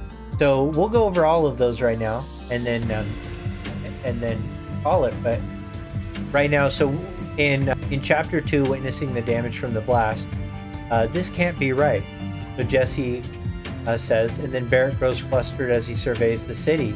And then Big says, there's no way and then Wedge says, this is too much. Cloud waits a beat and then sneers. Cloud says, too late for that. Cloud's derisive laugh brings Barrett to his senses. On the inside, he's just as horrified by the damage from the blast as his comrades are, but he seizes on Cloud's words to rouse himself and the rest of Avalanche. You can see kind of why this is a important thing for chapter 4. Like, this is all stuff from the first 4 chapters that kind of culminates in a way in chapter 4. That's why it's here in the voice script. He's right. We got lots more Mako reactors to wreck after this one. The life of the planet depends on it. So then we have, in chapter 2, the trooper who recognizes the Buster Sword. Security Officer 31 into his radio. This is Sector 8, Security Unit 2. We've cornered the target, moving in to secure him. This is when they're surrounding him as he's about to jump on the train after meeting Aaron. Cloud shrugs his shoulders. He slowly readies his sword. Security Officer 32 suddenly calls out to him. We can assume 32 is someone acquainted with the missing soldier, Zach. Specifically Zach. Now this is something that is really lost in the localization. You just hear about, so, hey, how'd you get that sword? Did you know Zach? That's kind of burying the lead heavy. Wow. So like, I kind of agree with the localizers here on this one. Just as Security Officer 32 is about to say... To point that point, because I hadn't read this Dan Gonzo's page in the Ultimania. Yeah. But I had always thought that he said, and I've heard people conclude that sentence with like, how'd you get that sword? Or, yeah. I always read that sentence as like, because in the localization, I recognized that blank, and I always thought it was like, I recognized that guy. I thought he was like recognizing Cloud from like Cloud's time as an infantryman. But the fact that he's pointing at the sword, he's like thinking about the sword, is interesting. Yeah, and I mean in Japanese, it's it's clear that like the sword is the point, you know. So he says, just Officer 32 is about to say Zach's name. Cloud's consciousness is muffled by interference. The interference lasts just long enough to drown out sword, you know Zach, before subsiding. Cloud shakes his head, trying to clear the interference from his brain. The forgotten promise. So in chapter 3, this is more context on the promise scene. Tifa says, nothing's going to change if you keep on doing things the way I know that. Tifa unloads how she's feeling in a sort of monologue. She glances at Cloud. I'm in a real bind, she says. Cloud says, if you're having doubts, then don't do it. Tifa, and this is red letter, Tifa feels let down that Cloud doesn't seem to remember their childhood promise, that he'd rescue her if she were ever in a bind. He gives a half-hearted smile. So that beat from the original where she outwardly asks him, you don't remember our promise? Yeah. Is a silent one in Remake. Because I mentioned that earlier of how, like, when he remembers the promise, it doesn't seem instigated by Tifa. But she actually was probing at it here. Yeah. So chapter 3, Jesse's advance. Jesse is waiting in front of room 202 when Cloud ascends to the second floor walkway. He has the look of a waiting lover. Jesse, welcome home, honey. A little late, aren't you? Cloud furrows his brows. Psych. Cloud stands there with his usual frown. Jesse sulks at his inability to take a joke. Jesse, I've got something to talk to you about. Mind letting me in? And then here it says clearly, by the way, Jesse tries to attract Cloud's interest, but fails to get much of a response. I mean, that red letters I definitely picked up on. Yeah, absolutely. Yeah, that's weirdly clear. I wish some people do that. Chapter 4, Fostering Friendship. So this is from the chapter we just played. Biggs, inside that Mako flows all sorts of wishes and feelings. It's not something those bastards can just take and use however they like.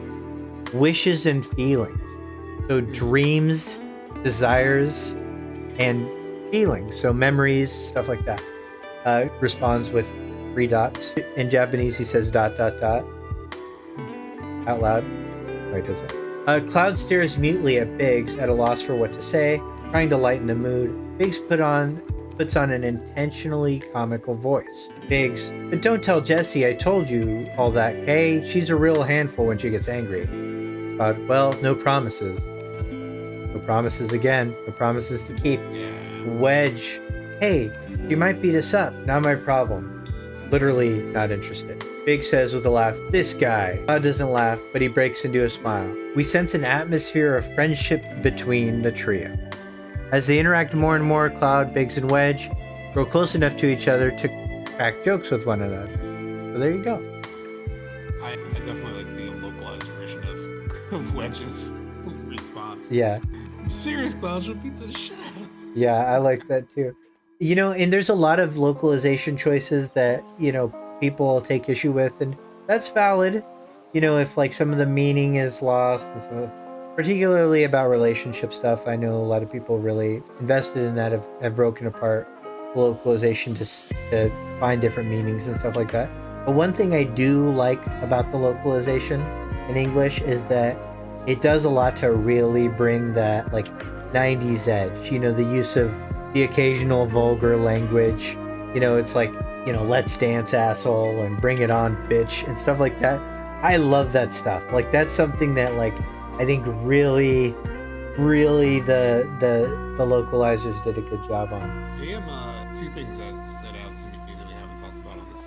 Okay. You talked about one of them. It is interesting to, like, the thing about Barrett's sort of feeling the same way as the rest of the party about what happened, like the horror that he feels at it. Because it also helps further explain, and maybe even the anger that he has later on, and how worked up he gets, when he faces President Shinra, only because, like, he did something that he's not very happy that he did, but he's standing by it because he feels like he has to, and he feels like it's still ultimately the right thing. Like, things have kind of spiraled out of his control, but he can't let that on to others because he still has to be the leader. But it must probably bother him, but he can't express that bother.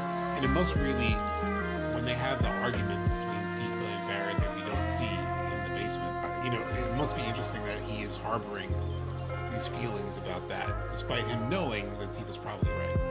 Yeah. Which is interesting. And then the thing about Biggs, it's just another thing about the live stream, you know, all the Mako flows, all those bitches and feelings, just the many interpretations of what the live stream is made of, memories and so forth. And now we have wishes and feelings coming on into the mix. It's just, again, a bit loose for me, the definition of like how it works and what exactly flows within the live stream. Yeah, absolutely. Well, hey, I really appreciate you being here. It's always a pleasure to have you, and this certainly won't be the last time that we're on a stream together, but do you have any closing thoughts for the crowd? Yeah, no, obviously working on a few things, hoping to do, should have a finished video soon with my highlight playthroughs of the original game, and tons of thoughts in there. And so if for some reason you to get tired of me talking, and there's plenty to indulge in there. I think when it comes to remake in this chapter, you know, it's just such a well executed chapter, and probably one of the most, of a lot of the new content, probably the most focused in terms of how it does it. Like, we spent obviously a long time doing it because we were talking so much. Yeah. It's a very tight, you know, chapter. It doesn't overstay its welcome.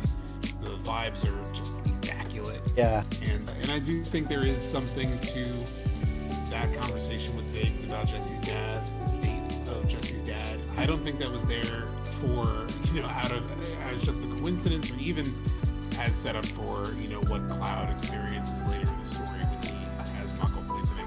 Right. I wonder what they're playing with there. Is all. I mean, I think we'll probably get some answers to that in what's it called? The Rebirth. And I'm so like I know I'm like a little low energy, so like. Hey, you did great. Going for a while. But the one thing I want to say is, like, I've never felt more kind of at peace with where Rebirth is going. Like, I don't know, I've my emotions have been, especially like December and January. Yeah. A lot of January, I was very much like, I don't know, I was feeling the anxiety. I was feeling the sort of like pre-game jitters, as I explained on Twitter at one point.